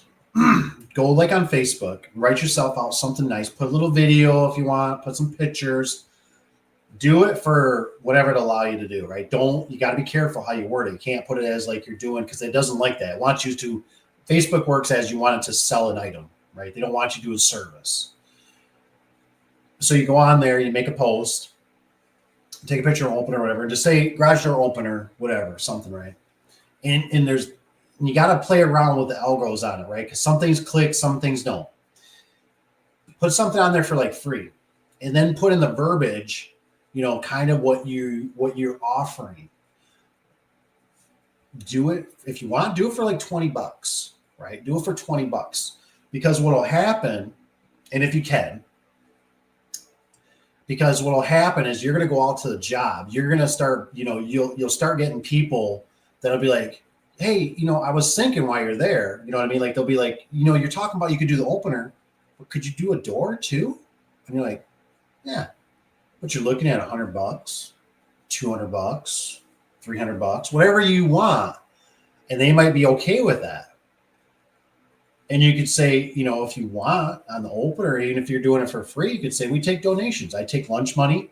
But what you're doing is you're building practice and you're getting experience. But I would clarify that you're only doing it for a certain maybe township or city or a range from a certain zip code or however you do it. Just specify and say, maybe I can do it, but we'll have to discuss that because of time and labor and stuff like that. But you're just putting those things out there to try to get the people interacting, because whatever it is, man, it's like, I don't know what it is. I remember like Craigslist and Facebook. They do this. I don't know if this happens to anybody else. I could post something on Craigslist. It'd sit there for 2 weeks. Nothing. And all of a sudden, boom, one person pop up and it'd be like 3 or 4 more people. I'm like, what the hell? On the same day? Like, how do I get like 3 or 4? And it's like, because the algos, they see that interaction and it's like they push your stuff to the top. I don't know if this is how it goes for sure, but I think this is. So just like with like Facebook, they're getting interaction. It's getting stimulated and it's going, oh, like this thing's going to sell, or they're getting action. Because like if I was buying something on Facebook, I wouldn't try to interact with the customer. I might try to get their phone number and stuff like that, because I know every time I'm interacting, it's creating that post, my opinion, it's making that post more valuable, and the algos are picking it up, and there's going to be more chances that other people are going to pick up on it. This is just my opinion. I could be way wrong on that. But what I'm saying is just put something out there and say, look, you purchased the opener, I install it, or whatever. Rusty's in the house. Good to see Rusty. We were harassing each other earlier via comments. It's always fun. He didn't like my toothpaste. I told him not to eat the fluoride. What's up, Rusty? Oh, man. Says I'm finishing an estimate on 3 9x7s. Ooh. And customer has 3 bids. Update in the next week or so. Nice. Had to meet me at 6 o'clock, that booger. Of course he did. Eric said, Jeffrey, we are still install the keepers just to be safe. I must have jumped over something. I apologize. I'm missing something out of here. The keepers, are you guys talking about those spring flinger dingers? Who had the comment here? Low sing, maybe wiggle down doors and build homes. I must have missed it. I'm sorry. Dun, dun, dun. Oh, here we go. So Chris's guy says we use North Central. Ooh, I think that's what Tanner likes. I think Tanner likes that. Our stores, and we go through DC, not direct to the door manufacturer. Unfortunately, that's all right. Chris? How do you like them? Do you like North Central? I mean, they treat you good? I'm just curious. Let me know. What's Rusty got? Customer said to me, you're the only one that came out and measured the job. Whoa. The other 2 guys, one gave me a text quote and the other just measured the height and width quickly. That's interesting. That is interesting. I don't even know what to say about it. I mean, part of me goes, oh, they got the Dave syndrome, because that's kind of how I always look at it. Like, there's that video through Stan Genetics from Dirt Monkey. It's pretty old now, and he always I always like to call it to pre-qualify the customer.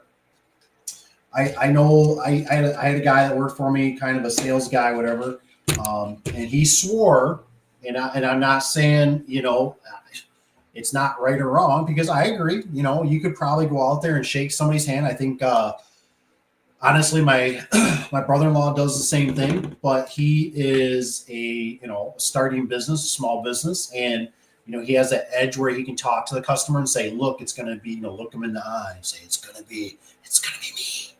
It's not going to be one of my employees. It's going to be me. That's going to be out there. And, like I said, I don't, I guess like I had the road commission one time, or DPW. Sorry, it wasn't I guess it was road commission. But, the guy liked me, and he said, you weren't the lowest, you weren't the highest. He says, you're right in the middle. But like I said, for the most part, with a lot of our residential, um, and it's just, I guess it all depends. It just all depends. If you got the time, um, for me, it's one of those things. I value my time. I only got so much on this earth. And so I look at it and I go, I'm not playing games. I just look at it because I've had customers. I've literally, because we got one area too. I went in there one time. I told them, I was like, for like whatever, 9x7 door or something, like $500. And they're just like, oh man, I was thinking like 70, 100. I'm like, no. And I remember I even had another guy, right? That was one that he passed away. He was a friend and I didn't even want to do it. And I went out there, I measured it. He was going to only use me because obviously he knows me. And I gave him the super duper price to reframe or redo whatever. It was $5,000. And I remember he was like, oh, well, I guess I'm going to have to save my money. And that was like, whatever, 6 years ago. I always drove past. He always had a slider door there. And whatever, it is what it is, right? I mean, that's just part of the job sometimes, right? You got to go out, do the jobs. Commercial, I don't let the commercial go. Commercial's a different animal. I always like my commercial. Eric says, I just realized I screwed up that comment earlier. It's 40-inch radius. Says we are going to do a drawbar operator, but she changed her mind at the last minute, but she saved us $150 tip or gave us. Oh, that's always nice, man. I never got much tips. I don't know if I was just kind of a shrewd guy, maybe. Employees always got them. I never did much. It was always hard for me, like because I was like I'm like the owner, so I don't know. It was always hard for me. I'd be like, no, they pay me really good. Like don't even give me. I'm good. But I never got it. Oh, guys always show up. I was like, what are you guys doing? Begging for it? But it's nice that they do that. I'm glad when people. That's always nice.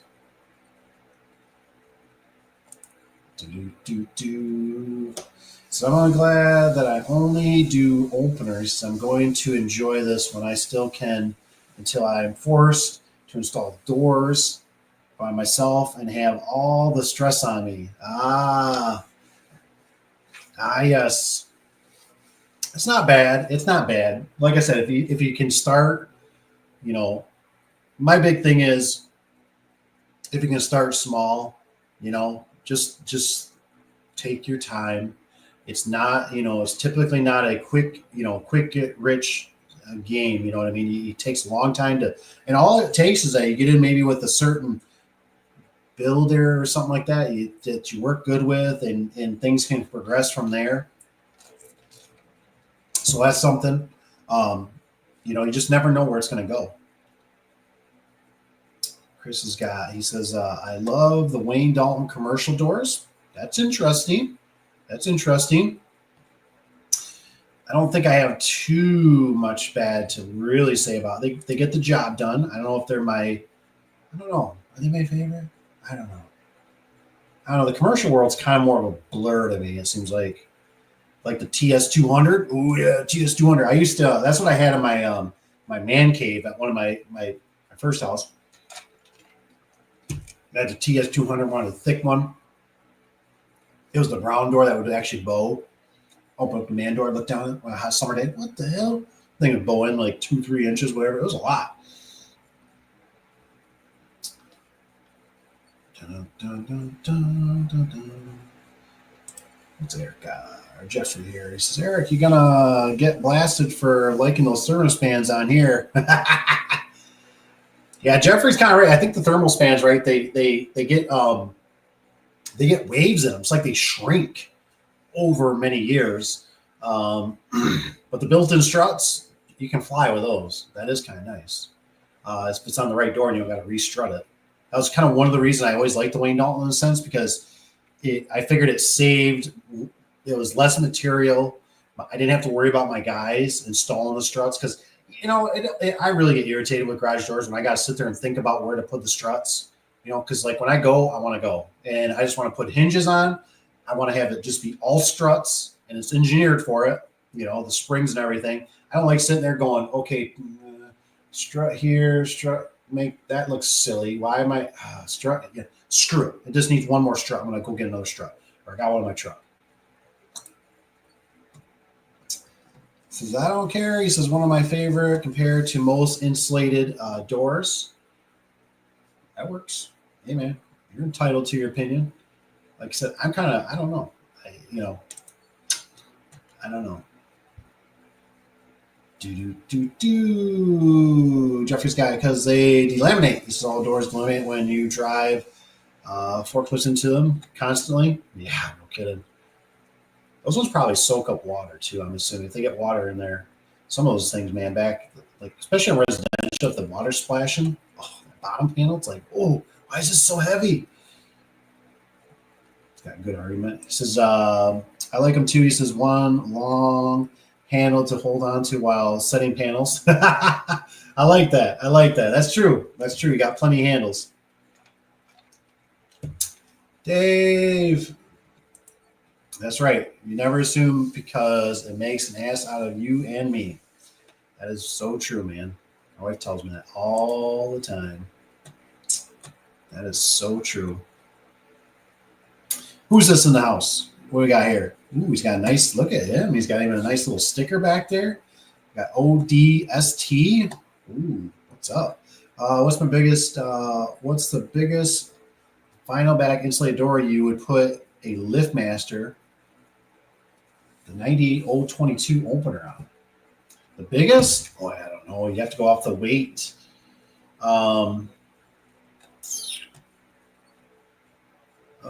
What's the biggest vinyl back insulated door? I don't know. A lot of times I look at what those machines can do for weight, and then I like to try to be a little bit under, so you don't exceed their limits, because they typically put a weight or they'll tell you a size on those jack shaft openers.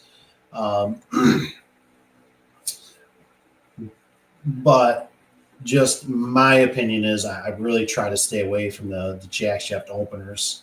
I try to do a trolley. That's just me. You know what I mean? But you'd have to just go to the store. If you're buying it from a box store, probably not. Or just see what it says online for what it says it can do.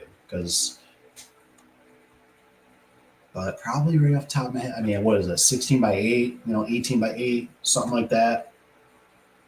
But I don't know what else you're going to do. You know what I mean? Like you can't put I wouldn't put a commercial jack shaft opener on there, because those things just pound so hard. You know what I mean? When they first fire up, especially the old MJs and the Js. Those are made for commercial. They probably start wrecking things.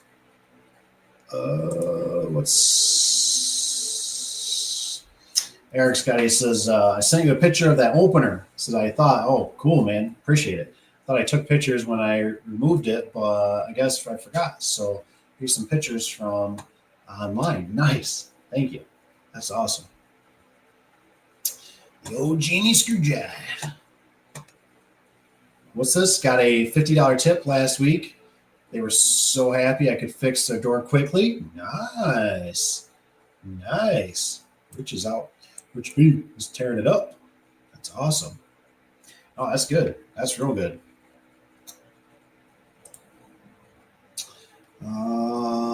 Don't go with LiftMaster. Do the Genie 6170.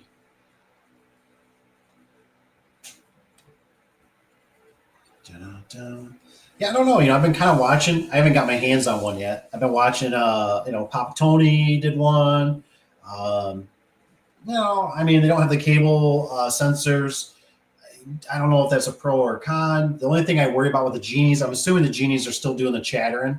I don't like that concept, because I feel like that is something a customer might call back if they're not educated, or you have a guest over or whatever, you know what I mean? And they could, why is it doing that? Is it supposed to do that? That's just my, but for the most part, I haven't heard too many griefs about the LiftMaster. I think I've heard some wall button problems, some other little issues. But I think they're staying right up there in the dirty laundry basket for the cleanest shirt. I know. Evan says, I still wish LiftMaster did the screw drives. I know. I got a neighbor that's got one, and I know it's just kind of a bummer. I don't know why. Like I said, I really, really, really like my screwdrivers. They just seem so much more. They feel like they just don't have so much herky jerky. I was thinking, okay, well, my second would be a belt drive, and then somebody was saying, I think it was it Adam? I think he was telling me something about how the belts get dry and they lose, and I have seen that. I've seen where they chunked out before on certain models. I was like, yeah, it's like that's true too. I was like, but the belt drive's always got kind of that weird give on, especially on a certain door, a certain size door if it's a lugger, where screwdrivers just seem so much more in tune, in my opinion. I don't know. I just like the screwdrivers. Done the 9022S on 18x9. That's all it wanted. So that's probably about all it'll do, I'm assuming. Yeah. Didn't want to go anymore. Is there a reason we don't see belt drive commercial? Well, yeah, probably, because they're just such a big, massive door. And I would assume because they're, I don't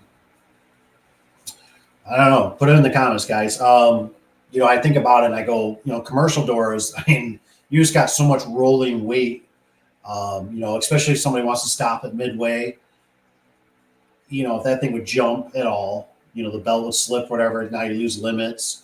And then, commercial doors typically don't balance out as good. Like a smaller door, you can do it like with your pinky. 16x7, you got to use two fingers, sometimes a hand, depending on the situation. Commercial, it's like both hands down sometimes. Yes, they'll sit, but they're just so luggy. You got more rollers, contact. So I think that's why. I mean, what I would say in a nutshell is I'm surprised we don't have a screw drive. Well, I guess they kind of made it, right? They had the scientific, but that was a barrel. So, I mean, it's not like totally, but I don't know, man. It just seems like it's just hard to beat the old chain drive, They just work. They're solid. They've been around for years. They just they do the job. They do the job. What's Eric got here? It says, we just tore out an old, was it particle board door? And the bottom section was full of water. Dang. It says when we tossed it in the dumpster, the bottom section fell apart. Ooh, like a wet sandwich. Ooh. Like Nick's door said, oh man. Dang. Sometimes, man, if houses don't have eaves on them, that's what can happen, right? Let's see if I can change this back. All right. I think never changed that. Let's see if I change that in a second. Dun, dun, dun. The blinky blink. What's they got here? The belt would solve a problem that doesn't exist. Ooh. If they want a quiet commercial, get a maximum lift master. Yeah, jack shaft. I guess, yeah. Makes sense. I'll play around with this. We got a minute. Yeah, it kind of makes sense if they want something quiet. Still gonna show up, little bugger. Try this. Select. Oh. Nope, that's not what I want. I wanted to see if I can change it. Producer. What you got here? Jeffrey. Eli will do a belt side mount. It's like, there you go. Put a belt on that puppy. Squeal it up, squeal it down. Chattering all the way. Eric's got I'm going to try to get an old Sears screw drive. I don't know if I've ever seen a Sears screw drive. Sears on the marketplace. This is it's got the wood grain case and the wall panel with two buttons. Ooh, that you have to press at once. I didn't know that for the longest time. I literally just, I think I even kind of forgot about it. I was watching one of Andy's videos and he was pushing both the buttons. I didn't realize that was like, must have been like a safety kind of like, it reminds me of like the industrial age. I mean, you still got it, right? But like a press, you got to push both hand buttons, right? And the press comes down, spits out the part. I still don't even know. I have the concept. Why in the hell they got two buttons on there? You got to push two buttons. I didn't even know that. I think I pushed one button all the time and the thing didn't work. We were always ripping them out, throwing it away. So I never messed with it. Kind of weird. But yeah, Eric, if you get that screwdriver too, if you got pictures of it even on Marketplace, I never seen a Sears. I didn't know I thought they only had the chain drives. So that's kind of crazy. Dun-dun, dun-dun. What's it got? Moromatic did a commercial screwdriver. Yeah.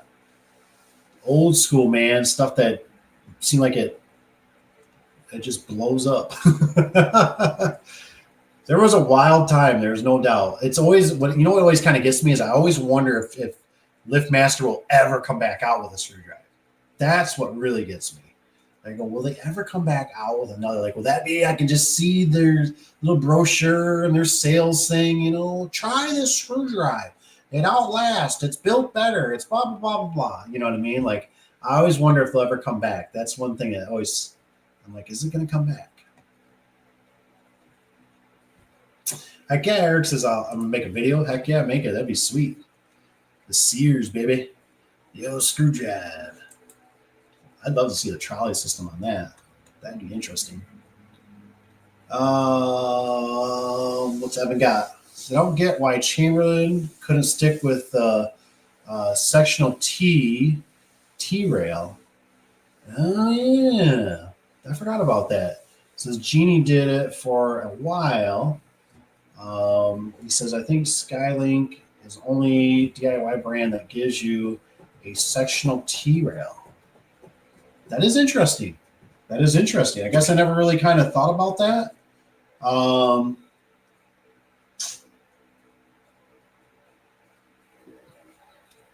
assuming it's cost, because I didn't know until I was watching like some History Channel that that the T-rails, for like Chamberlain and stuff, or for LiftMaster, I didn't realize they were made out of old. What was it? Railroad, not railroad ties, but the railroad, right? The metal, the steel. I guess it was made out of, I believe it was made out of used ones or something like that. I didn't know that. And I thought, well, God darn it. That makes sense because I think at my very first house, we had a jack shaft. The power was wrong. So we blew it up. It was for Herman Miller. I remember we got to the shop or to the house and I remember my business partner just chucked it right in the dirt. I was like, dude, we shouldn't do that. I was like, it's probably still good. It probably just needs a transformer, capacitor, because when I turned the power on down below, he was up on the ladder, right? I mean, just a big cloud of smoke came out of it. And he's like, shut it off. I'm like, holy crap. Well, there was a miscommunication. It was kind of our fault, kind of their fault, because in the email, we were like, we didn't check that voltage. Can you have, and they emailed us, it was the wrong one, blah, blah. So anyways, I rebuilt it. I bought like an inverter, like a 3-phase inverter, because it was 3-phase. I put it on my door, right? Kind of like a macho, hey, look at my garage door opener. I got a big gear-headed, well, as life went on and I started having a family and I had a dog, the dog was first. The dog damn near got crushed under, what was that? It was an 18x8, 18x8 TS 200 with a row of windows in it. Wayne Dalton thermal span. Dog almost, I seen the back legs scooting. I'm like, oh my gosh, I didn't have the photo eyes on it. I thought, it's probably time to get something a little more nicer. I think I was having my first kid, stuff like that. I was like, I probably should get rid of this big monster. I think I found a customer to buy it too. So I was like, adios, amigo. So I remember I did the rail. And I don't think I didn't do an I-rail. I did some still T-rail or something, but I did like a 3/4 horse. I thought, oh yeah, I don't remember what model it was. But I I remember drilling through that damn T-rail. Oh my gosh, I must have burned up so many bits. I even took my demo grinder or whatever, my die grinder. It's got a carbon bit, whatever. I remember I'm just like eating that thing, right? Trying to put a hole in this thing. That was not cool, man. It was the toughest thing I've ever. So don't do it. Don't drill through old railroads.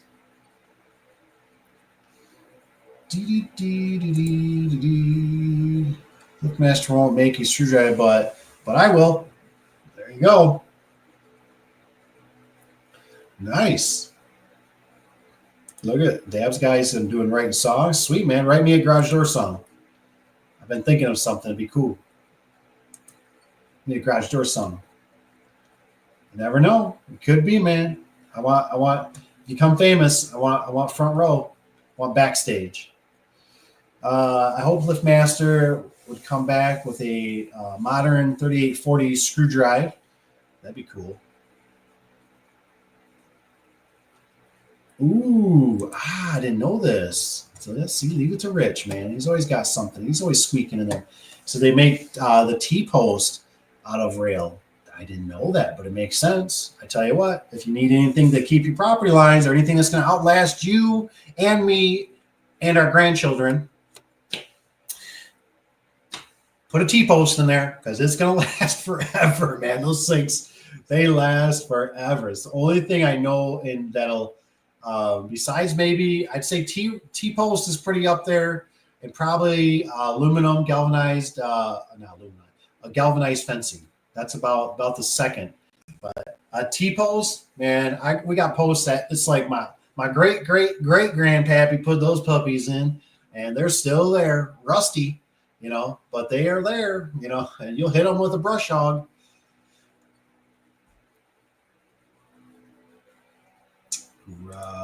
Let's see here. Rich says, back in the day, I remember riding garage doors up. Ooh, you were one of those naughty kids. There's a video out there of one of them, right? The dad turns, whatever, and the kid's riding up, and all of a sudden he turns like, oh my gosh. Yeah, this one with that big gear head. I don't remember if I was screwing around with it or something or being silly, or I don't remember, but I remember it would pretty much lift the door without, maybe a spring broke on it or something, and it would lift the door no problem. I was just like, yeah, but when the dog got about pinched, I was like, yeah, it's time to get some safety eyes, and it's time to, not have such an aggressive opener on here, because that thing was a beast. I think that's what it was. Maybe it threw the cables and I just used it or something because it caught a tailgate or something. I mean, no sensitivity on that puppy, just raw power.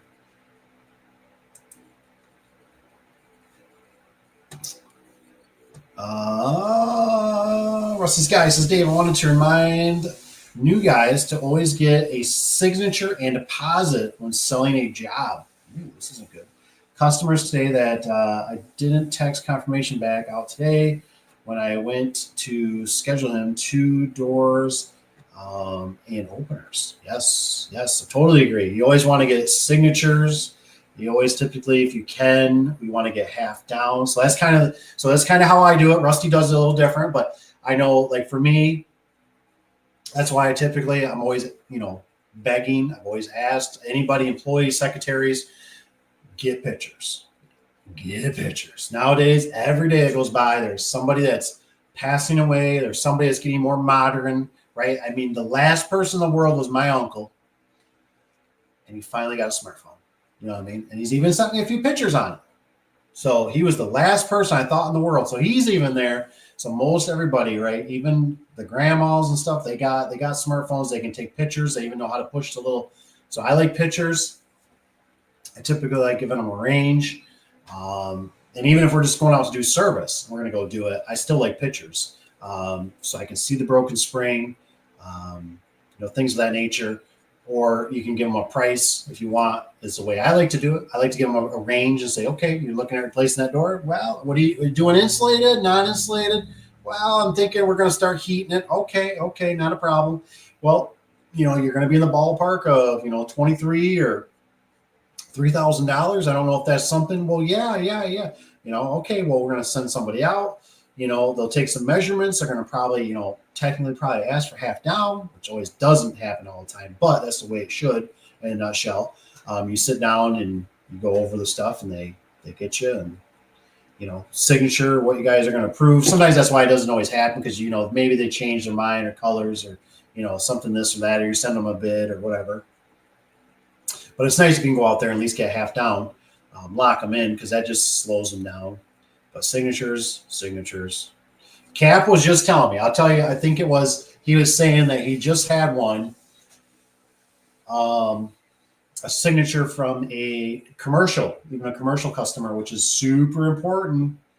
You got to have those signatures. And like I said, it's not even that you won't fix the problem. It's just that you can sleep at night. And I've had builders do this to me all the time, right? There's nothing being built. That's always one of them, right? That's a scenario. The building's not up. It's just a field. It's just sand.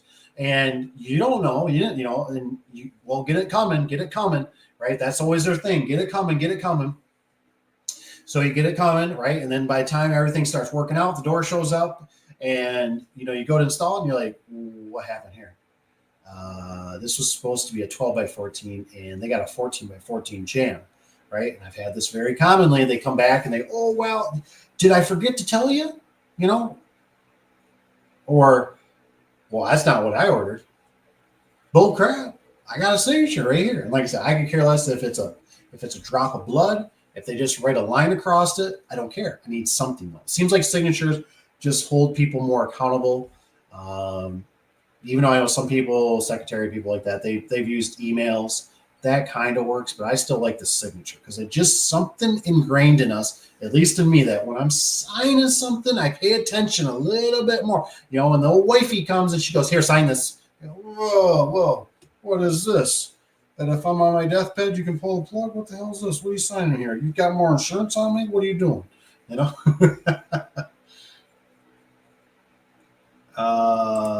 the guy? Acting like he didn't text me to order.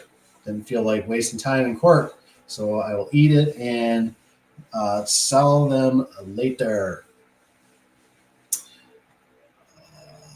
Yes, it happens, man. It happens. Those customers, my guys, always say insurers deposits when selling jobs. As customers say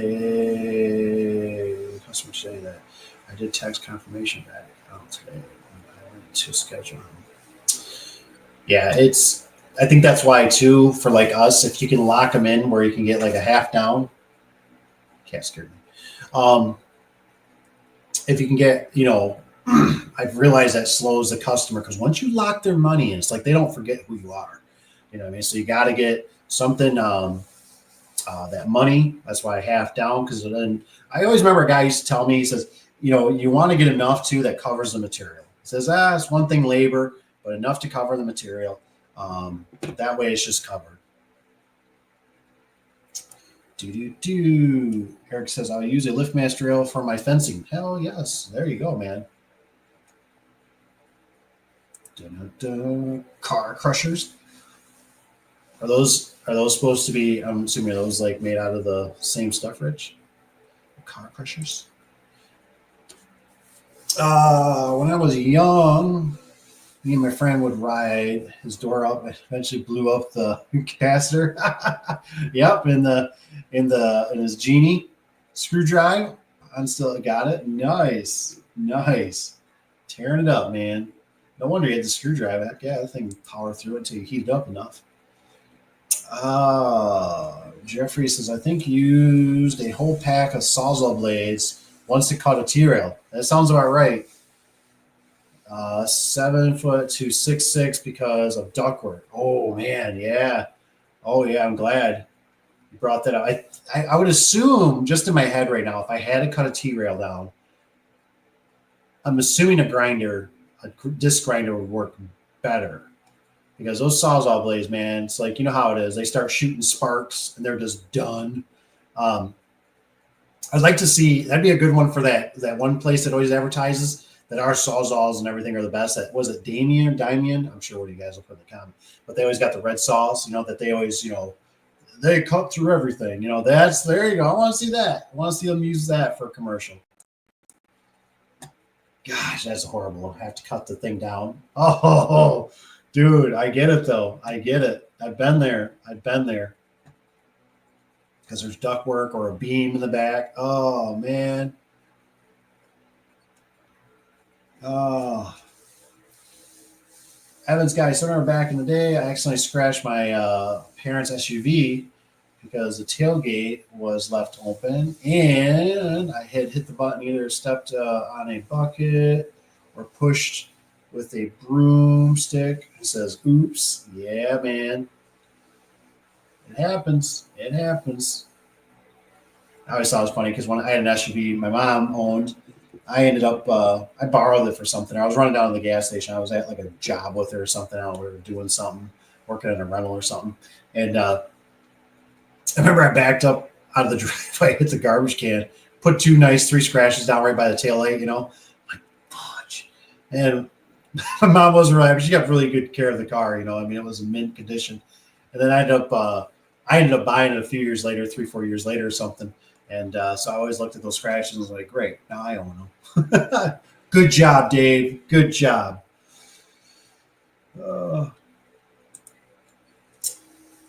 There you go. That's what it is. The Daveadubson. The Daveadubson. So Jeffrey, I got a Daveadubson diamond cutoff wheel with my grinder, and it eats through rails for breakfast. Dude, that's sweet. That's sweet. That's cool. That's what you need. That's what you need. So I figured that out. Rusty says, what does it say? Cover your material. Cover your material. Got on there. Yes, that's right. Rich has got cover your material. Yes, you always got to cover your material. Labor, things change. Car crushers are old operators. There you go.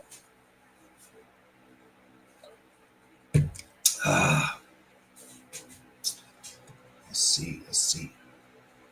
I'll probably, just so you guys know too, it was about 8:30, maybe about 8:30, 8:45. I'll bust out of here. I appreciate you guys being here. Thanks for all the likes and for chatting it up. It's been fun. I like the Lowe's one, man. Got me fired up. Lowe's, man. Like I said, not saying no, just take it slow. Evan says, have you ever seen the movie Scream? He says, I don't think you're right on the garage door. Yeah, right on the garage door again. I'll have to look it up tonight because I have seen it. I feel like I kind of remember. It's been a while. It's weird how I kind of relapse back into videos, gosh, what was the one? There was one, I forget. Some guy was in prison and he was doing all these bad things and getting out of it. I was watching it again last night I only watched little clips, like on the YouTube. And I was like, I know I've watched this before, but I was like, I got to watch it again. I couldn't figure out what happened at the end.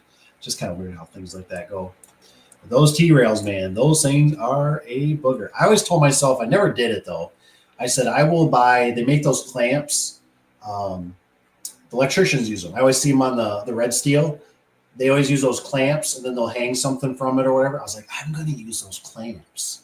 I'm going to clamp that thing to the T-rail and then I'll do whatever off there. I'll use a U-hook or something. I don't know what. I'll drill into that, whatever. I'm not drilling into those hardened steel T-rails.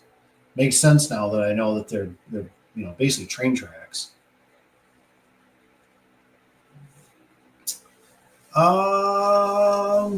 Evan says, Dave, did you see? I don't think so, Evan. I don't know how that even pops up or how that works. Did you see my last? I tagged your channel in. It says it did on my end. Really? Did you text me or anything? I don't know.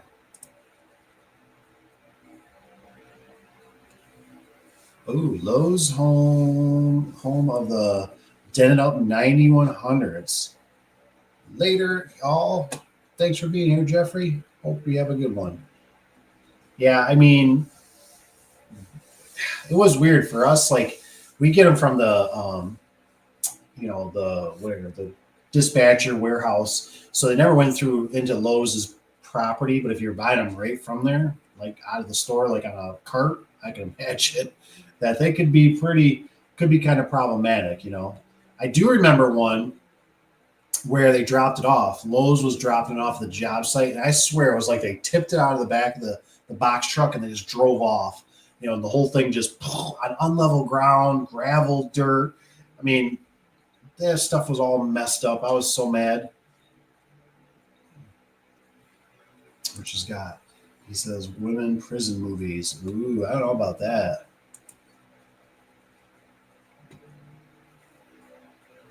I know this is why people don't do center hinges on, so what does it says now? I know why people don't do center hinges on ATS. ATS, am I missing something here, Eric?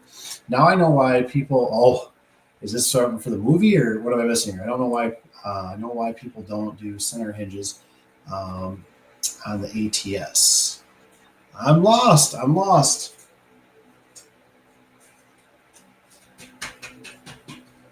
trying to see if I can get got this little stinking cat the kids found up at the cemetery by the trailer. It's fun. It's a cool little cat. Remember, let's see here, click on this. Remember, children, avoiding the Wayne Dalton 9100 9000 series doors. Remember, children, avoid the Wayne Dalton 9000. Yes, the 9000 series. You know, they're kind of like, I always look at them like a good, like a spec, you know, like a spec home or something, or like, you know, just a flip. You know, they did the job. You know, they worked. I forget what Cap was saying, though. He was saying he had some trouble with one of was it the 8300? And he said they were acting like Wayne Dalton was giving them crap. Like they acted like they didn't want to replace them. And he says he modified it, whatever, moved the end caps and stuff like that. But they were literally on both ends. Like the door was probably crowned. I've had that happen before. I swear, if you leave those doors stacked a certain way, on certain surfaces, they can crown. It's weird how it does it, but it can do it. I've had some troubles with those things over the years.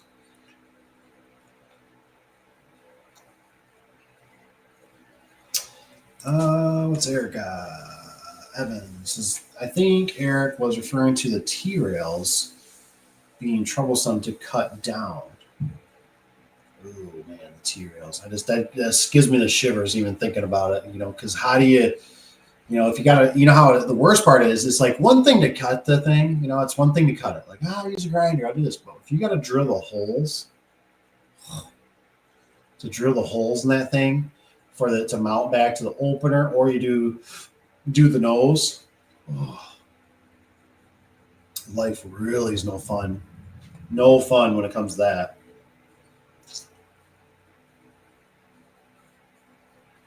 Ooh, the ATS. Yeah, some of them had what? I don't know. The ATS? Yeah, the ATS either had thicker rail or they did the I-rail. This is what I always remember, the I-rails. Those things were beasts to lift up. I miss the ATS. I really do. The ATS was my last go-to opener for my Amish customers. I used to, I'm pretty sure the holes would line up. So I would literally, how did they do that? Yeah, the holes line up because on the I-rail, they always had two more holes. Then you had that cage that you put over, right? The whole thing to stiffen it up. So I just take an ATS and I would put a 7-foot rail on it at certain jobs, or I'd put an 8-foot rail on it. I'd put anything. The ATS was my old mechanical limit, and I loved it because I set them off generator after generator after generator, and I never had a problem. And then I would, I could leave it, especially for some of the Amish, because those guys would put stuff up so quick. The consumers or electrical power company didn't even have a chance in hell to keep up with them. So the thing might sit. I've had some that would sit for 2-3 months, 6 months with no power. And it'd be weird because you go on to the next job. And I kind of forget about them. And I get a phone call and it'd be like, hey, and sometimes it was a customer. Sometimes it was Amish. And they'd be like, is it okay to turn the power on? And I'm like, who? The Amish? Oh, yeah. We put an ATS on there. Go ahead. I don't care if it's 20 years later. It's going to work. You're not going to have a glitch. No electrical problems. I guarantee it. Right? We got so many electrical things now that I do not trust. What was it? For instance, the wife, right? So what do I do in this scenario? Right? Her car's been doing really good, right? She drives a Toyota. And she was cleaning it. I think she cleaned it for like a couple hours possibly the other day. And the battery wouldn't start. And I'm like, what did you do? I'm like, did you have lights on? And she's like, yeah. And like I said, for a couple hours because it shuts off. It has a sensor. Well, obviously something didn't go right. It won't start. So now I'm thinking, I'm like doing the old scratch in the head, right? When did we change the battery in this thing? I know we changed it once. I was thinking more like 3-4 years ago, right? 5. No, it was in 24. It was right at the beginning of 24. I'm like, so now it's like, is this battery crap? I don't know where we must have got it. I think it's a Duralast or something. I don't know where we got it. But anyways, it's like, and I said, and I felt scared. I'm like, I don't like even jumping these new cars, right? Because it's like, I use a charger, but you can mess up electrical. That's what I was telling her. I was like, she needed the car right away. And I said, man, I really don't like doing this. I said, I'd rather do a trickle charge on it, but she needed it.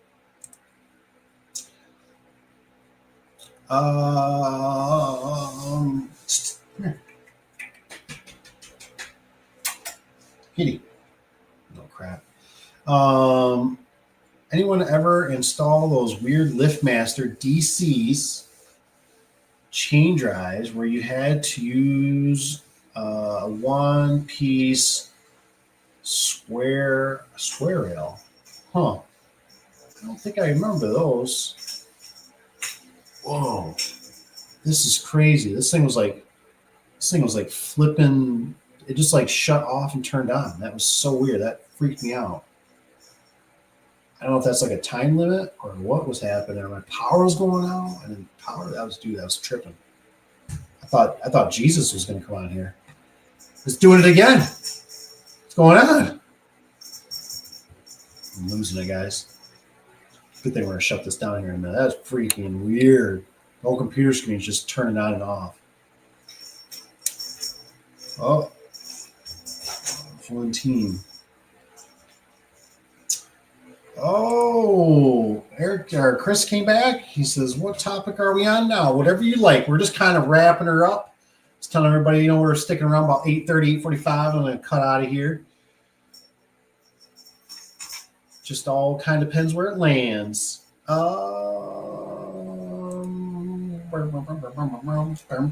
There's only one thing worse than an electric car: the electric pickup trucks. Yes. I don't know where that stuff is all going. It's going to be very interesting to see. I was literally watching another thing last night about the whole the John Deere thing, right? Where these guys can't work on their tractors, and the guy had to wait a month for his tractor to get fixed because they wouldn't let him borrow the scanner.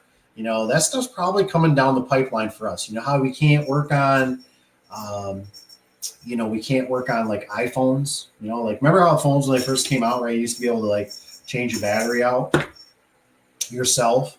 And so that stuff's probably coming. I think that stuff's going to eventually come, and then it'll make it be like you have to be a premier installer or something like that. You have to pay, right, a subscription just to have the stuff to work on the damn thing. That's just my opinion. You think it's coming? I think it's coming. You know what I mean? Rich has got, he says, it's a surge. He says, someone hit a pole. Could be, man. Could be. Whoa, what's his name down here? He says Eric Skice. I remember that old balls. He says they were based off European ops. Huh. I don't remember those. John Deere lost their case. So yeah, I don't know exactly how they're working it though. I don't know if they can still get the software, their own computer. I don't even know when that video was. I was watching it last night. I was watching some farmer talk about it, But like I said, it's still like with the iPhones and stuff, right? They make it so the screws are funny, and they make it hard, and then it's like, so who kind of does it? Like, was it Albany? it Albany I'm thinking of?